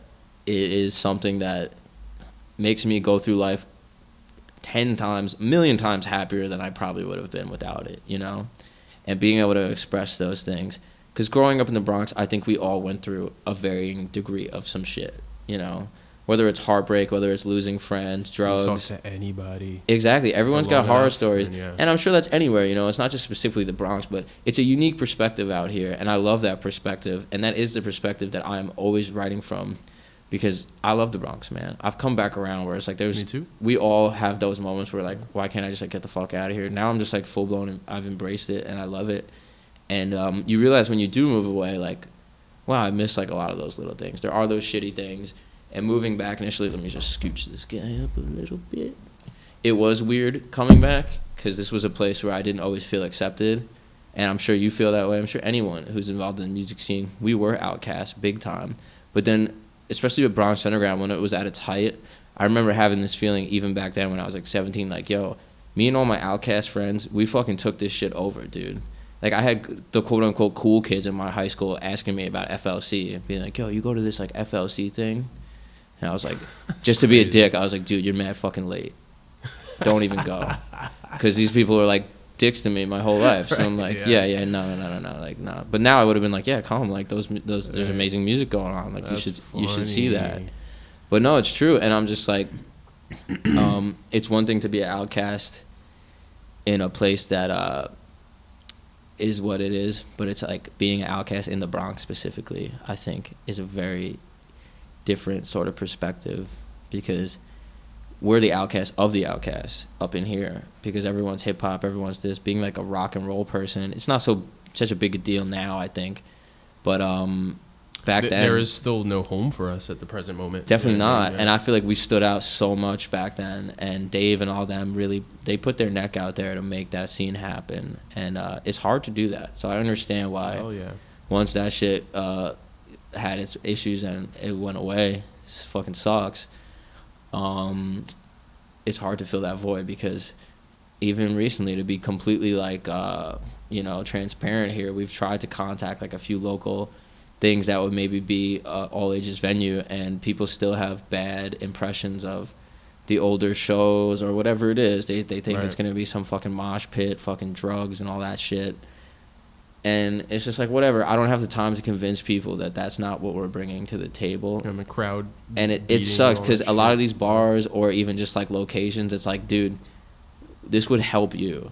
Yeah. Like, this would help make your business or your place make some money, get some people around, and spread a positive message, because that really is our scene right now, is become so positive, and I'm really, really proud of that, because again, we're coming from a place where a lot of people dealt with a lot of fucking negative shit, and it is a negative place. The Bronx has that reputation for a reason. Like, people are fucking negative, dude, and even us going out to Boston and doing these things, I didn't see it as anything. I was just like, hopefully we make a dope record, and hopefully people hear it, and maybe, just maybe, we'll get to that higher level, and we're still working on that, and we're going to continue working on that.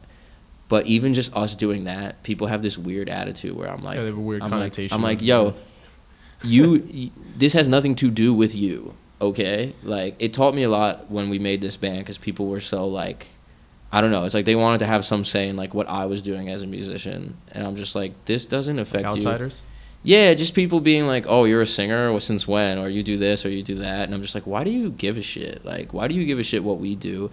Nothing we're doing is interfering with that's so what funny, you do. because I can't fathom that, man. Like, every time I see somebody that, like, I used to know kind of picking up the pieces and getting themselves going again, like, that shit excites me. Hell yeah, that's how you should feel, bro. I don't understand the whole, like the attitude behind that anymore. Well, you're a good guy. You're a positive guy. I'll be completely honest. I do understand it, because I have been in that bitter place before, where I'm like, why the fuck does this person get this? But then you grow up and you go, you know what? They probably worked on it a lot more than you see.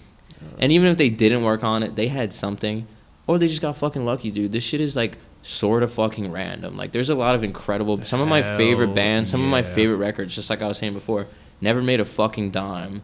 And then you look at some of the stuff that's like the biggest band, is, we all know it's straight up bullshit garbage, but that's just the way of the world, man. And when you're judging music based on its popularity and its amount of money, you're basically saying public opinion is the number one discerning factor in whether or not art is quality or not. And that's just fucking stupid as fuck. Like, because what the fuck does anyone know is a fact.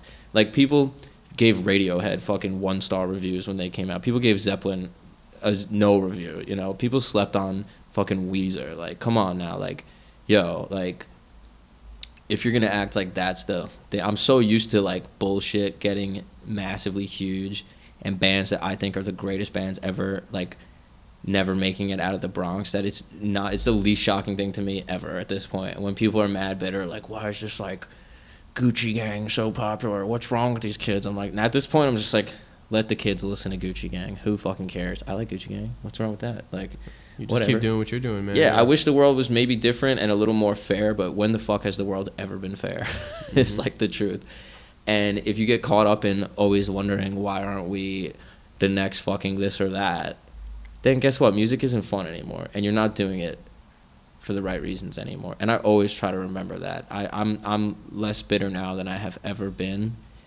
You named your record Forgive, man. That's a new spin on it for me, dude. Thank you. Yeah. Absolutely. And congratulations, man. I feel like that's Thank something you so that a much. lot of people, you know, myself included, obviously, but everybody struggles with it. And once you get to that point, like, you're a lot less burdened, man. Like, stupid shit like that, like, oh, why is Gucci Gang like I'd be like, that Let Lil that Pump wouldn't rock. bother you, you know what I mean? Let him do his thing.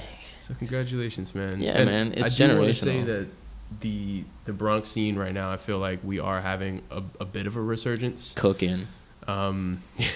We're cooking, bro. And just kind of being on the inside of some things. Like, I talk to a lot of people. I see where their trajectory is, like where they're going, where they're heading, and like I see very bright things, and I'm very Absolutely, proud man. of everybody that's doing their fucking thing right now. And you know, we don't have any slouches, man. There ain't no slouches. Dude, we really don't. And that's why I'm trying to do this, man. I want to bring everybody to the light. I want everybody to tell their story so that people can realize, like, you know, we're not sleeping. We're not sleeping out here. I love it, and thank you, bro. And you're a great guy to be doing it. And yeah, man, I think we were all a little spoiled having the literally best local scene in the fucking country for I'll like say so, yeah. for like 10 years, agree with dude. that. I mean, hell yeah. I mean, 'Cause Adam, you don't Dave. you don't know what you have until it's gone. Exactly. It's fucking crazy the way life works sometimes. Because, you know, by the time Synapses was doing anything, literally like a few months prior to us playing like our first shows, FLC had its final show. Yeah. And me and Paul were just like, The Drew Torres Trio, our very first show was like a week. It was like the weekend after the last FLC show. dude, that's fucking and that crazy. was the night I met Alex. Really? No Yeah. way. No, that's Yeah. amazing. That's amazing. But So like, you want to talk about random exactly. bullshit, Beautiful you know? Like, that's what it connections is, that yeah. happen through this music shit, man. I mean, that's the shit that gets me through is looking back. Like, I'll get real worked up and almost a little bitter talking about old school shit. And like I said, it's nothing against anybody else but myself. Connection, yeah. It's connection, and it's realizing, yeah, I was just growing up, Mhm. and I'm still growing up. I probably always will be. And it's just a matter of like, Probably. yeah, no, I'm a total immature, late bloomer motherfucker, and I love it. But it's just like, I mean, a lot of that shit, it's easy to get frustrated and be like, damn, I put in so much work, it's never worked before. But it's like, this is a new scenario, and we're out here. And yeah, it would have been great if our local scene had kept going. But to what you said, there are no slouches right now, because if you really wanted to do it, now you have to like work at it. And we're all out here. I mean, I loved seeing Drew Torres Trio play out in Long Island. I'm seeing fucking Conversing with Oceans Thank make you, man. amazing steps. And I gotta say, that was overwhelming having just the Bronx mob out. to That was show, incredible. When we played with because Dailies out there, it was the same vibe. It It was was like we had a ridiculous. good like 20-something people that came fucking hours out from the Bronx. And even the promoters were like, damn, like, you guys brought people from the Bronx. Like, that's cool. Like, that's far. And we're like, yeah, but, you know, That's how we do. yeah, between us and Dailies, it's like we had enough people where it's like people really wanted to see Dailies again because it's been a while, and then they're like coming out to support us, and it's just really cool, man. And that's what it's got to be. We gotta work for ourselves, and like, you know, Adam and Dave and Anita, that's 1 in a million right there, dude. You don't come across scenes like that. You don't come across promoters like that who are literally just making shows and making music because they fucking loved it and they thought it was cool. They were trying to build something that whole time, and they really did a lot of work to like push those bands back then. And I think it was a bit of a. We wish we fucking had that now, dude. We absolutely wish we had that little home base scene. I mean, we do, but it's all bars and it's all this and this and that. And I just wonder about the next generation sometimes. I'm like, what do they have? Not to be like, again, crotchety old motherfucker. It was like, why are the kids listening to the hip hop? Like, I love hip hop. I love garbage hip hop. I love Future and like, no offense. And Lil Pump and shit. I literally do love it. I love A Boogie. Tekashi 6ix9ine. Well, not that guy, but A Boogie, unironically, is an incredible artist, and I love A Boogie, and he's from the Bronx, so good for him.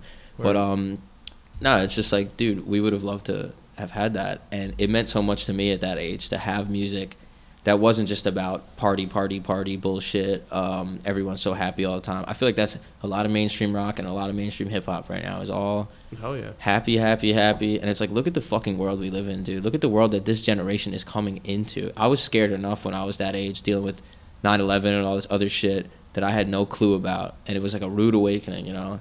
And I was always like very anxious as a kid, you know. It took me a long time to overcome that, and having this music. It's like people see it as like emo, whatever back then, but I'm like, I think it's true of a lot of us. We all joke about it because it was like a thing we were into when we were kids, but it was cathartic. It was so cathartic, and it was fucking valuable for me to have Deftones, for me to have fucking Brand New, for me to have any of these groups that were saying shit that hit me so fucking hard, and I could really relate to it. And that's something I focus on with Synapses. I'm like, sometimes I wish we were more like a fun band. Well, you know what, and this is digressing a little bit, but you mentioned Deftones and Synapses in the same sentence, and I can't overlook this because I've said this to you before, but I feel like you guys are almost a better Deftones now, dare I say. Yeah, dude. Stop it. That's too crazy. Well, and, you know, like, to me, you know, growing up listening to Deftones, like, I think they are a fun band. Do you know what I mean? Like, I used to listen to fucking Abe Cunningham Groove and, like, you know, something about the gloomy, like, depressing music sometimes, like, was fun. Like, there's energy to it, yeah. Linkin Park and, like, bands like that, it's like you can really rock out to it, but when you look at the lyrics, I mean, it's like, it cuts fucking deep, and that's how it should be, dude. Like, at least for me. You're holding that torch right now. Yeah. I think there's plenty of bands out there doing the opposite, which is like, hey, nothing against, like, cool indie bands where all their songs are about, like, smoking weed in the field. That's not my fucking experience. My life hasn't been like super fucking chill. Go to Coachella the whole time. If you want to go the complete opposite, you know, extreme. I mean, like the new Bruno Mars record is like the most popular shit right now, and that's it's all amazing. About money and sex. And I fucking love it. I love that record. But and sometimes I want that vibe. But that's not us. I just want there to still be music out there, and there's plenty of it out there. It's not like we're the only ones, but I feel like at least in the mainstream space, I go, yeah, this song's dope. I'm bopping my head. But if there's no substance there to reach somebody who is having a dark period in their life, then, yeah, it's like at that point in my life when I talk about creating Synapses, the time that this Fever Dreaming EP is going to be mostly referring to, I didn't want any of that. I was like, don't give me this fucking pop bullshit right now. It's not real. I still listen to Around the Fur like on repeat, but at that time it was like, I need Around the Fur, Devil and God Are Raging Beside Me. This is exactly how I felt, dude. It's crazy, but like it seems melodramatic because it is melodramatic. Yeah, but when you're young, dude, that shit is so real to you. And when I literally read that album title, The Devil and God Are Raging Beside Me, I was like, yeah. You know what's funny, man? Like I listen to some of those records, like kind of now in a nostalgic sense, and I think about those periods in my life, and like it's almost hard for me to understand like why I even related to it, because I would be like in the fucking like middle school, you know, and like people would be like, what are you even so like so broken up about, you know what I mean? And now I listen to it and I think like, you know, I definitely didn't have it, you know, bad, or I didn't have it that bad, you know what I mean? Obviously everybody goes through some shit, but I guess the reason why I connected to it is because it was more real, you know what I mean? It was something that had more substance. Absolutely. And same here, dude. I mean, emotionally I was fucked up, but you know, my life is like nothing that crazy, you know? When you put it into the real perspective, it's like, yeah, of course, like a million people have it a million times worse, but when you are that age, and even now, if you're feeling that shit, it's still real, you know? If someone broke your fucking heart, if you lost a friend, whatever it is, especially at that age, but your whole life, it fucking hurts. It's pain. There's a lot of pain in life for anybody. I don't care who you are. You can hide it all you want, but we have that stuff, and it's cool when artists are revealing. It's weird, but like this might seem like an out of the blue reference, but an artist like Drake, it's like, I think part of the reason why he is the biggest artist right now and has been for so long is he's bringing pop shit mixed in with lyrics that hit home for a lot of fucking people, and that's a beautiful thing. I agree 100%. Yeah. And there was artists that did it before him, but never in such a big way. Like there was always that kind of I've always loved like alternative hip hop, like Atmosphere, old school like Joe Budden, was known to be like, damn. Pump it up. It's crazy to think about Joe Budden now because people see him as this like media dude. But when you look back on his old records, man, he was a huge influence on Drake, man. Joe Budden. Because he was, because like you should check some of that shit out because lyrically it was like during this gangsta era, he's talking about heartbreak. He's talking about being fucking broke in like, I think New Jersey or wherever the fuck he was from. Yeah, and the only Joe like, Budden I've ever listened to is just like what is on the fucking mainstream, you know? Like, struggle bars. Yeah, he had some struggle bars back then. Struggle bars. But that shit's cool and that shit is important, man. And that's like part of what I think we bring to the table. And I am proud of it. And by the way, you know me, I'm a silly fucking dude. People can make fun of it all they want. I think it's hilarious. You're probably the most sociable, outgoing emo kid. You think? I don't know. That's probably true. That makes me very happy. Yeah, that's a good way to summarize my whole deal. But yeah, and I've taken steps to be more like that. Even in like, the past 3-4 years of my life, I've been through a lot of shit, but they are without a doubt the best years of my life so far. Right on. And I can say that without a doubt because I do deal with plenty of anxiety socially. Everyone does. We all do, yeah. But especially around our community in the Bronx, I feel so comfortable. I feel so accepted. I have such great talks with everybody, man. And I get it, you know. I've been there, and I'm still out here doing the music shit. And I'm always there for people like you, people like Drew, people like Alex. We all have those doubtful moments. And I've had such great talks with so many people. I mean, dude, honestly, I can say this almost without a doubt. Like, if it wasn't for Bondarev being around, it's weird. Like, a lot of my initial acoustic shows were, like, open mics or, like, Angels and Kings gigs or the Clubhouse. And somehow I was always booked with, like, Bondarev at that time. He was doing a lot more solo stuff. I think A Moment's Worth, the people in that band were kind of, like, doing other shit. Alex obviously still had to drive and still does. And that's why with Conversing, for him to be taking the reins. I think you were on that. And Bondarev was there, too. Yeah. Dude, he was there for so many of my early performances. After he was so fucking supportive, bro, and I was a mess. And the fact for me to even be performing at that time, like, I can't believe I did it. And it was such, like, it's weird. Like, I get it. Like, I'm not, it sounds very self-important to be like, this was so, it's important to me. I don't give a fuck if it's important to anyone else. This is about you right now, man. Oh, do it. Yeah. It's just the way I like it. But, but it's just like at that time, I'm performing. I don't care if I'm performing to 2 fucking people. To me, this is the hugest deal because I'm getting on stage and singing. I've never done this in my life. You're overcoming those fears. I've never done this in my life. You know, at that time, 2013, 2012. Like, I did not see myself as a singer. I still struggle with that, man. Singing is fucking weird and hard, and your voice can be temperamental. You might have a perfect fucking day, and then I don't know, for whatever reason on stage that night, I was just like, fuck, like, I just couldn't, like, get there. And then sometimes I have a great fucking show, and it's whatever. But, like, Bondarev, John Black, Brandon Rivera, guys like that, I will say, I played a lot of my early acoustic shows with them, and they were just literally, from the first moment, like, wow, like, you do this? That's crazy. Because they never knew me as a singer-songwriter. And, dude, that's how I felt when I first saw you. And I was like, look at this guy. Look at this motherfucker. But that gave me so much fuel, bro. Someone like Alex, I mean, I know he's aware of it now, but it's such a beautiful thing because I don't think he's aware of how incredibly influential he has been.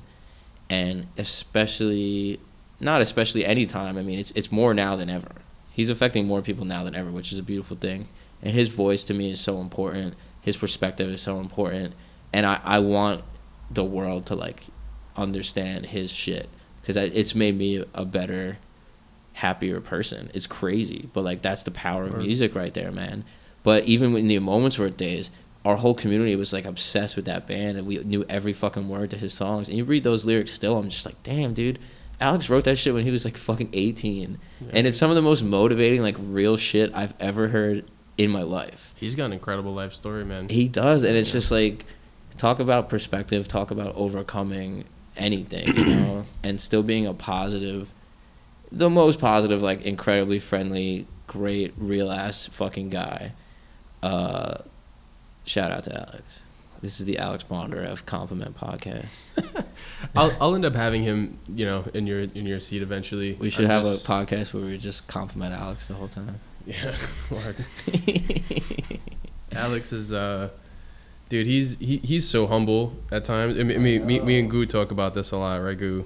That like he's so humble and like blessed and holy that it's almost frustrating at times. Yeah, no, I Like, hear that, man. Sometimes I'm just like, damn, he's like so you're good. He's just a good person. Like him on the worst day will make you feel like a scumbag. You know, straight up. I've never seen him have like a bad mood, like cynical moment. You know, nobody's perfect. But that's what I love about Alex is there is like I don't want to say like a dark side, but like in his music, I see a lot of like hell yeah. like anger in his music in a righteous way though. It's not like negative anger. It's like when you listen to his lyrics, you can tell that he gets there. You know, he's had those thoughts. It's just that you will never feel it off him. He refuses to burden any of us with any of it. And every time I see Alex, I'm like, here's all of my problems. Save me. But it's cool, dude. And it's just like, he's willing to go there. He's never shied away from me at any moment, even when I was like the worst mess I've ever been. I've had my best fucking friends just be like, and I get it, dude. I don't even expect that from anyone. That's part of growing up, is being like, look, like, I can't fucking put my problems on everybody else, you know? I need to figure out my shit. I need to figure out my head. And I want to be there for people too, you know? In the way that Alex was there for me. In the way that Critic was there for me. Yeah, if I could do that for someone, I mean, obviously I know firsthand how much that has helped me and how much that really got me through life, dude. Life is not always easy. Bondarev clearly understands that. He's just a giver, man. He's just a fucking giver. And I have had those moments with him where I'm like, dude, I know you're fine. And he's obviously has a beautiful wife, a beautiful child now, beautiful home. He's successful as fuck with his career and with his music. But it's like, dude, like, you know, we're all still here for you. Everyone's got that guy's back, because how could you not? Right. And that's back to the point of just like, when I made the Synapses shit, I was like, people, because I'm coming out of metal, I'm coming out of things where it's very insincere in a way. No offense.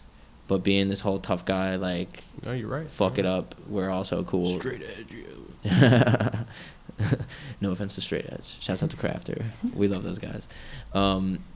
But yeah, no, exactly. And it's like a lot of those bands, not to take anything away from hardcore at large, because I think some of those bands are the most meaningful shit and the most real shit, even especially Straight Edge hardcore. I love that stuff, and a lot of that is about being positive. But I mean more hardcore and metal where it was at in the Bronx. Was a lot of tough guy, fucking cool guy bullshit. Fucking pictures would kill me, man. Yeah, and we're so fucking cool, and we're so, you know, we're not like these emo fucking bleep bleep bleep expletive, basically super homophobic whack shit, and very cliquey and very unaccepting. We're coming from that, and I'm just going, you know what? I'm gonna say exactly what the fuck I felt. I would make a hardcore song about, you know, being fragile. I would make a hardcore song about somebody getting under your skin, and people I was in bands with, people in the scene would be like, what the fuck is this, like, pussy shit, bro? And I'd be like, I don't fucking care, because I think it takes balls to be honest. I think it takes balls to be emotional. It takes a lot more balls, man. It does, and everyone's full of crap, obviously. If you're over the age of 5 and you're still holding on to that, like, toxic masculinity, like, gender role bullshit, it's like, dude, like, grow the fuck up and accept the fact that we're all emotional. We all have moments. You could write a song when you're feeling on top of the world, and that's beautiful. You could write a song where you're feeling completely fragile, and like the slightest word could knock you off your fucking shit. And I go back and fucking forth, dude. I love it. It's very nice when you say, like, you see like confidence and like openness and socialness, whatever the fuck the word. I know that didn't come easy, yeah. In me, that means a lot to me sometimes, dude, because like, I do not always feel that way, and I do have to force it sometimes. And it's not fake, it's just I want to make sure that everyone around me knows that, like, I'm very real, I'm very self-deprecating. I'll straight up say if I'm having a day like that. I just had one like this week, and I hadn't had one in a while, but it was just one of those fucking days, you know, where I felt just, above all else, on top of feeling depressed, just very fragile. And I was like, I don't know what the fuck is going on with me today. I'm a lot more aware of like my diet, things like that, mental health nowadays. But some days I'm just like, this is inexplicable. I could be in like a bouncy castle and I'm just like, what? Death is real. I'm like, why am I so miserable right now? I don't know. It's chemical. It's life. It's just, sometimes it's just inexplicable. It's spiritual. I don't know what causes things like that sometimes. And being able to overcome that and be strong for the people around me, that's a huge thing. Because it gets reciprocated, for sure. Yeah, and somebody like Alex, it's like, wow, like above all else, like that dude is fucking strong, man. That might not be like your average definition of like a strong person, but to me that is like a strong, willful person. It's very Russian to be so like. Don't be bitch, yeah. Don't be bitch. It's okay to be like a quote unquote bitch censored. Yeah, because it's like we come from a lot of that. I think it has to do with our era of growing up in the '90s. It has to do with being in the Bronx, just being a man. Everyone hits you with that, you know. Could be Irish, Puerto Rican, whatever your culture is. Yeah. It's like, don't show your emotions, don't show your feelings. I've come all the way the other way where I'm like, nah, like you're gonna get all of my feelings, straight up, because I'm not afraid. And I took a leap. I'll be completely like transparent. Like, 2-3 years ago, I was coming out of like a huge depression, and I had experimented with like certain types of like, I'll say self-medicating because it was never legal, but just trying shit because I was so desperate, dude, and I was so fucked up that I felt like I needed something. And coming out of all that, feeling like I came out of this fog a little bit and getting some fucking traction there, I made a decision, really especially a couple years ago. Like I remember clearly summer like 2015 up until the year after that, 2016, we put out that record. I became all about, like, it had a lot to do with, weirdly enough, this guy, Dan Harmon, the guy who created Community and Rick and Morty. Oh, okay. Dan Harmon is a huge influence and a hero of mine. And he has a podcast where that's a lot of what he talked about. That was his therapy, was going on his podcast, and he would just say fucking anything. To the point where sometimes it was, like, shocking, you know? He was admitting all of his weird mental shit. He's a creative dude. He's a fucking creative genius, clearly, you know. Everything he's touched pretty much has become insanely successful, especially Rick and Morty now, is what people really know him from. But Community is a very, like that show, I don't know if you ever got into that show, but it's very real. For like a network show, I think he had a lot of issues pushing forth his message through the lens of like an NBC sitcom because it was so transparent, it was so raw for TV that people, I think, were a little shocked by some of the subject matter. And then even, especially on his podcast, I mean, he was going full-blown, talking about straight up, like, you know, because a lot of times I think these days, especially amongst artists, in a weird way, it's like romanticized to be like, oh, I'm so depressed, like, I'm mentally ill, I'm mentally broken, which is like, I think, sort of dangerous, because people get this stigma that you have to be a certain way in order to be artistic. In order to create music, like, yeah. That you have to do these drugs, or that you have to have this personality. Yeah, and let's face it, some people think it's fucking cool. Yeah. And I definitely went through periods of time where I was like, I was in love with my own depressed ass personality in this weird, toxic, horrible way. But then nobody wants to talk about the other side of like just real mental illness. Like, I can't fucking shower this week because I feel like my skin is going to fall off or whatever fucked up crazy shit. And Dan Harmon goes there on his podcast, and he really talks about it. And I could relate to a lot of that at the time because I was like starting to come up against, okay, I'm not just depressed. It's not like I'm just a little awkward. Like, I was dealing with like legitimate shit where I was like, I feel fucking crazy, and nothing wild, like nothing. It's all like harmless at the end of the day. It's all just personal, you know. I never really shared it with other people or took it out on other people.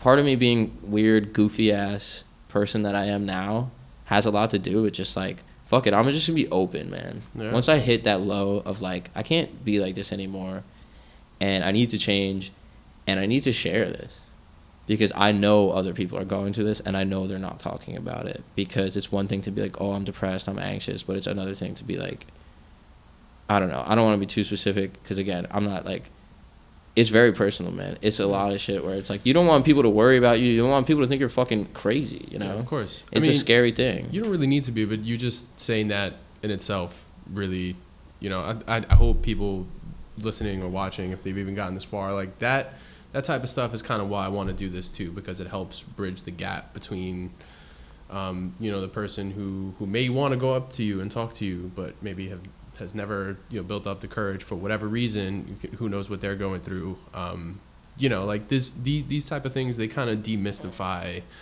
the whole smoke and mirrors behind, you know, the people that we look up to. And everyone's that's dealt why I with think it, it's man. really important, man. Everyone's dealt with it at every level, and no one's immune to it. And it's a rough world in a lot of ways now, where we are very connected, but we are very isolated, especially living in New York City. It's a strange dichotomy, yeah. It is, and it's like, that's a big thing for me. I feel like I shock people sometimes nowadays, because I don't give a fuck, dude. I've had those moments recently, even. I have it all the time. I'll meet somebody, and within an hour of meeting that person, I'm talking about the most personal fucking shit ever. Yeah. And I don't want to be that guy who's like, just let me fucking glom my like issues onto you. But sometimes you meet those persons where you're connecting and you're both talking mutually about shit that it's like, sometimes you stop and go like, wow, like we're really talking about this. But it's like, fuck it, dude. What are we hiding?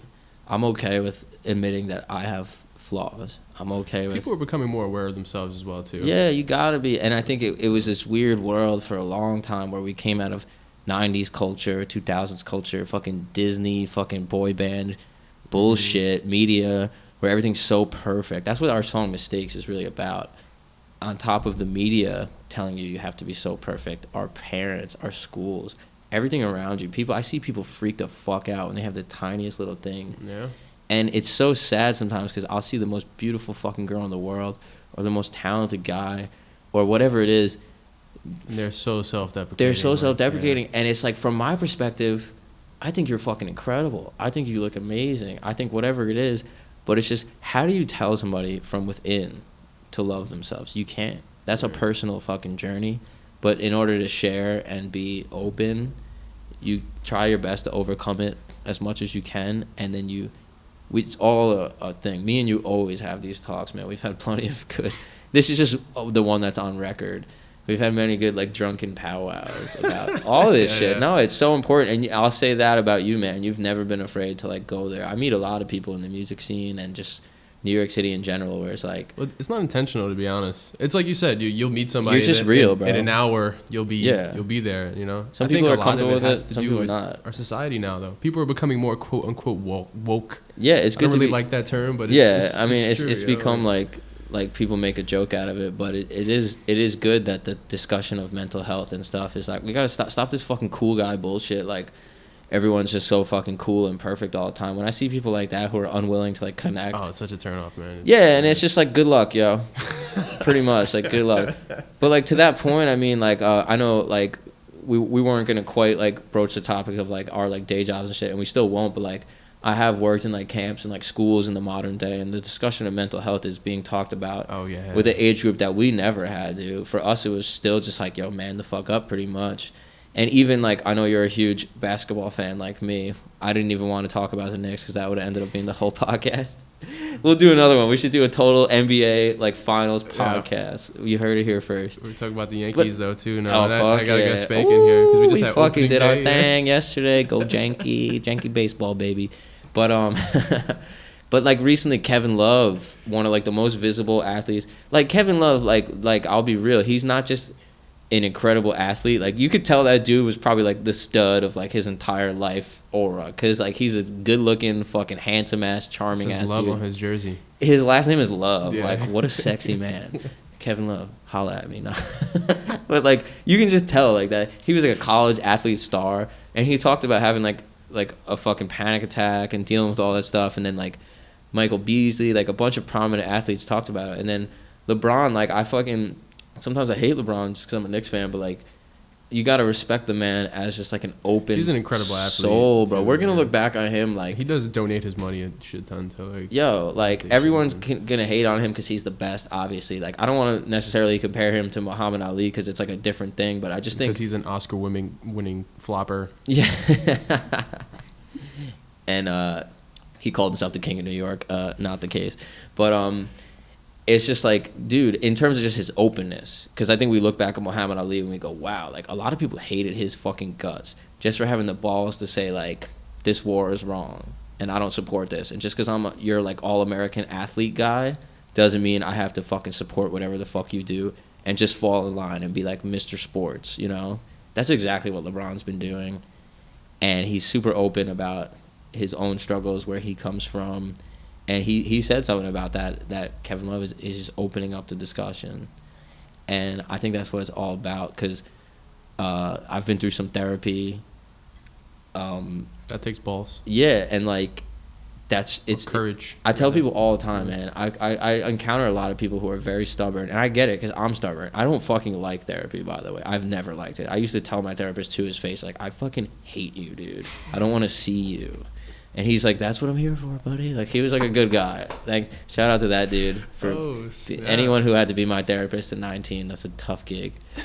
But no, it's not fun, dude. It's not easy. Hell no. But when you say some of these things out loud, at least for me personally, I don't know if it's like this for everybody, but at least for me, I could only speak from my experience.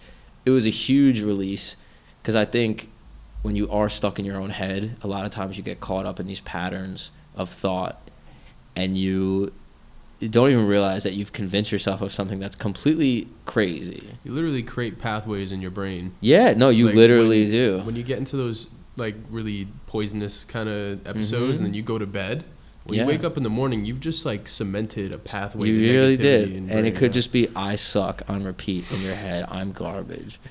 That little voice is there, and speaking about it openly, I think, is a huge help, because I've said things out loud in therapy. I've said things aloud to friends where while I'm saying it, my brain is literally just going, okay, well, that's ridiculous.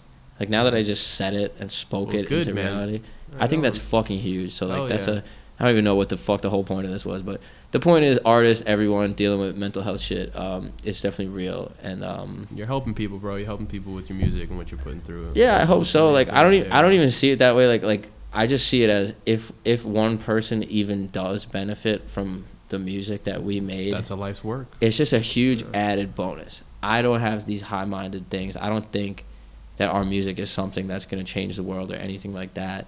But I think I know bands, like I was saying, like brand new, like Deftones, that at the time, A Moment's Worth, Daly's Gone Wrong. We were so lucky to have these local bands with, honestly, two of my favorite lyricists in the history of ever.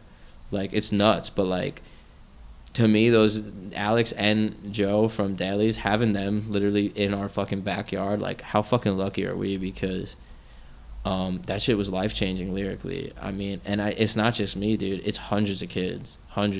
And I see with Alex and them and Joe sometimes, it's like, I've had the conversation with both of them where I'm like, man, this shit fucking changed my life. And they're kind of like, oh, yeah. Obviously, it's so weird. It's hard to see from within, Too. I don't know, man. But I'll tell them straight up, I know for a fact that you affected, everyone I know in the Bronx, which is hundreds of people. Forget about the people I don't know. Bro, you talk to anybody we know, and like, if they know Dailies, they're just... Oh, dude. And his lyrics there's nothing like his lyrics. Everybody's favorite band back in the day, man. Dude. And it's just balls. Speaking of ballsy songwriting, like, they're the most ballsy, and they, to their credit, man, they never compromise. On their latest record, he really put it out there too. Oh yeah, he always has, man. Like, yeah, I don't even listen to it, to be honest, because I can't. I don't, Sometimes it's hard. Yeah. Sometimes you're like, can I please listen to Bruno Mars right now? That's probably what I do on the Let's train. all make money and go to the beach. Yeah, but I do the same. I love hip hop. I love fucking, again, A Boogie. It's all about like, but he's another artist where it's like A Boogie, a lot of his shit is kind of that classic, like, it's an interesting dynamic, and I don't know how real it is, especially when it comes to Drake, but a lot of it's got to be bullshit. Yeah, it's glamorized. It's for fun, dude. It's, I'm living this lavish lifestyle, blah, blah, blah, typical braggadocious hip-hop stuff, but then also literally discussing depression, I love A Boogie because I know for a fact he's from the Bronx, and he reps, like, High Bridge, so it's like, he is definitely coming from a real place. You guys got the cops called on you in High Bridge. Yeah, yeah, we did. That's pretty funny. But, yeah, me and A Boogie, basically the same. Fuck yeah, man. I played a basement show with my hardcore band where he's from, so, we got a lot in common. Well, yo, man.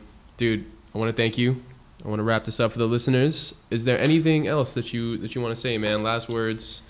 How can people find you? Throw all that stuff out there. Yeah, I mean, check us out on social media. We're pretty active on Instagram and Facebook. Synapses Firing, BX on Facebook, and just straight up Synapses Firing on Instagram.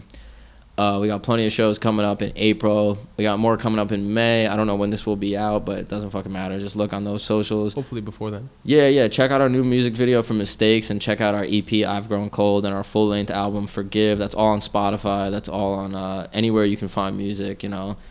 And then we also have, we're going in to record Fever Dreaming, which will be out sometime in the summer. And also just, on top of that, look into these Bronx artists, these New York City artists, you know. I don't even want to start naming names because it's too many to name, but like just our whole fucking family out here conversing with Oceans behind. You dropped a lot of names today. Synapses. I know. Just go back through the fucking podcast. That's the point. And we got real as fuck, which I love. And that's what it's all about, man. Be honest with yourself. Be honest with the people around you. It's okay to have struggles. It's okay to have flaws. And do your best to fucking love life. Find shit that you love. Music, especially, is good. Hell yeah. Dude, Danny, thank you very much, man. This will not be the last time, I promise. Thank you. We'll be back. We'll do a basketball podcast. We won't.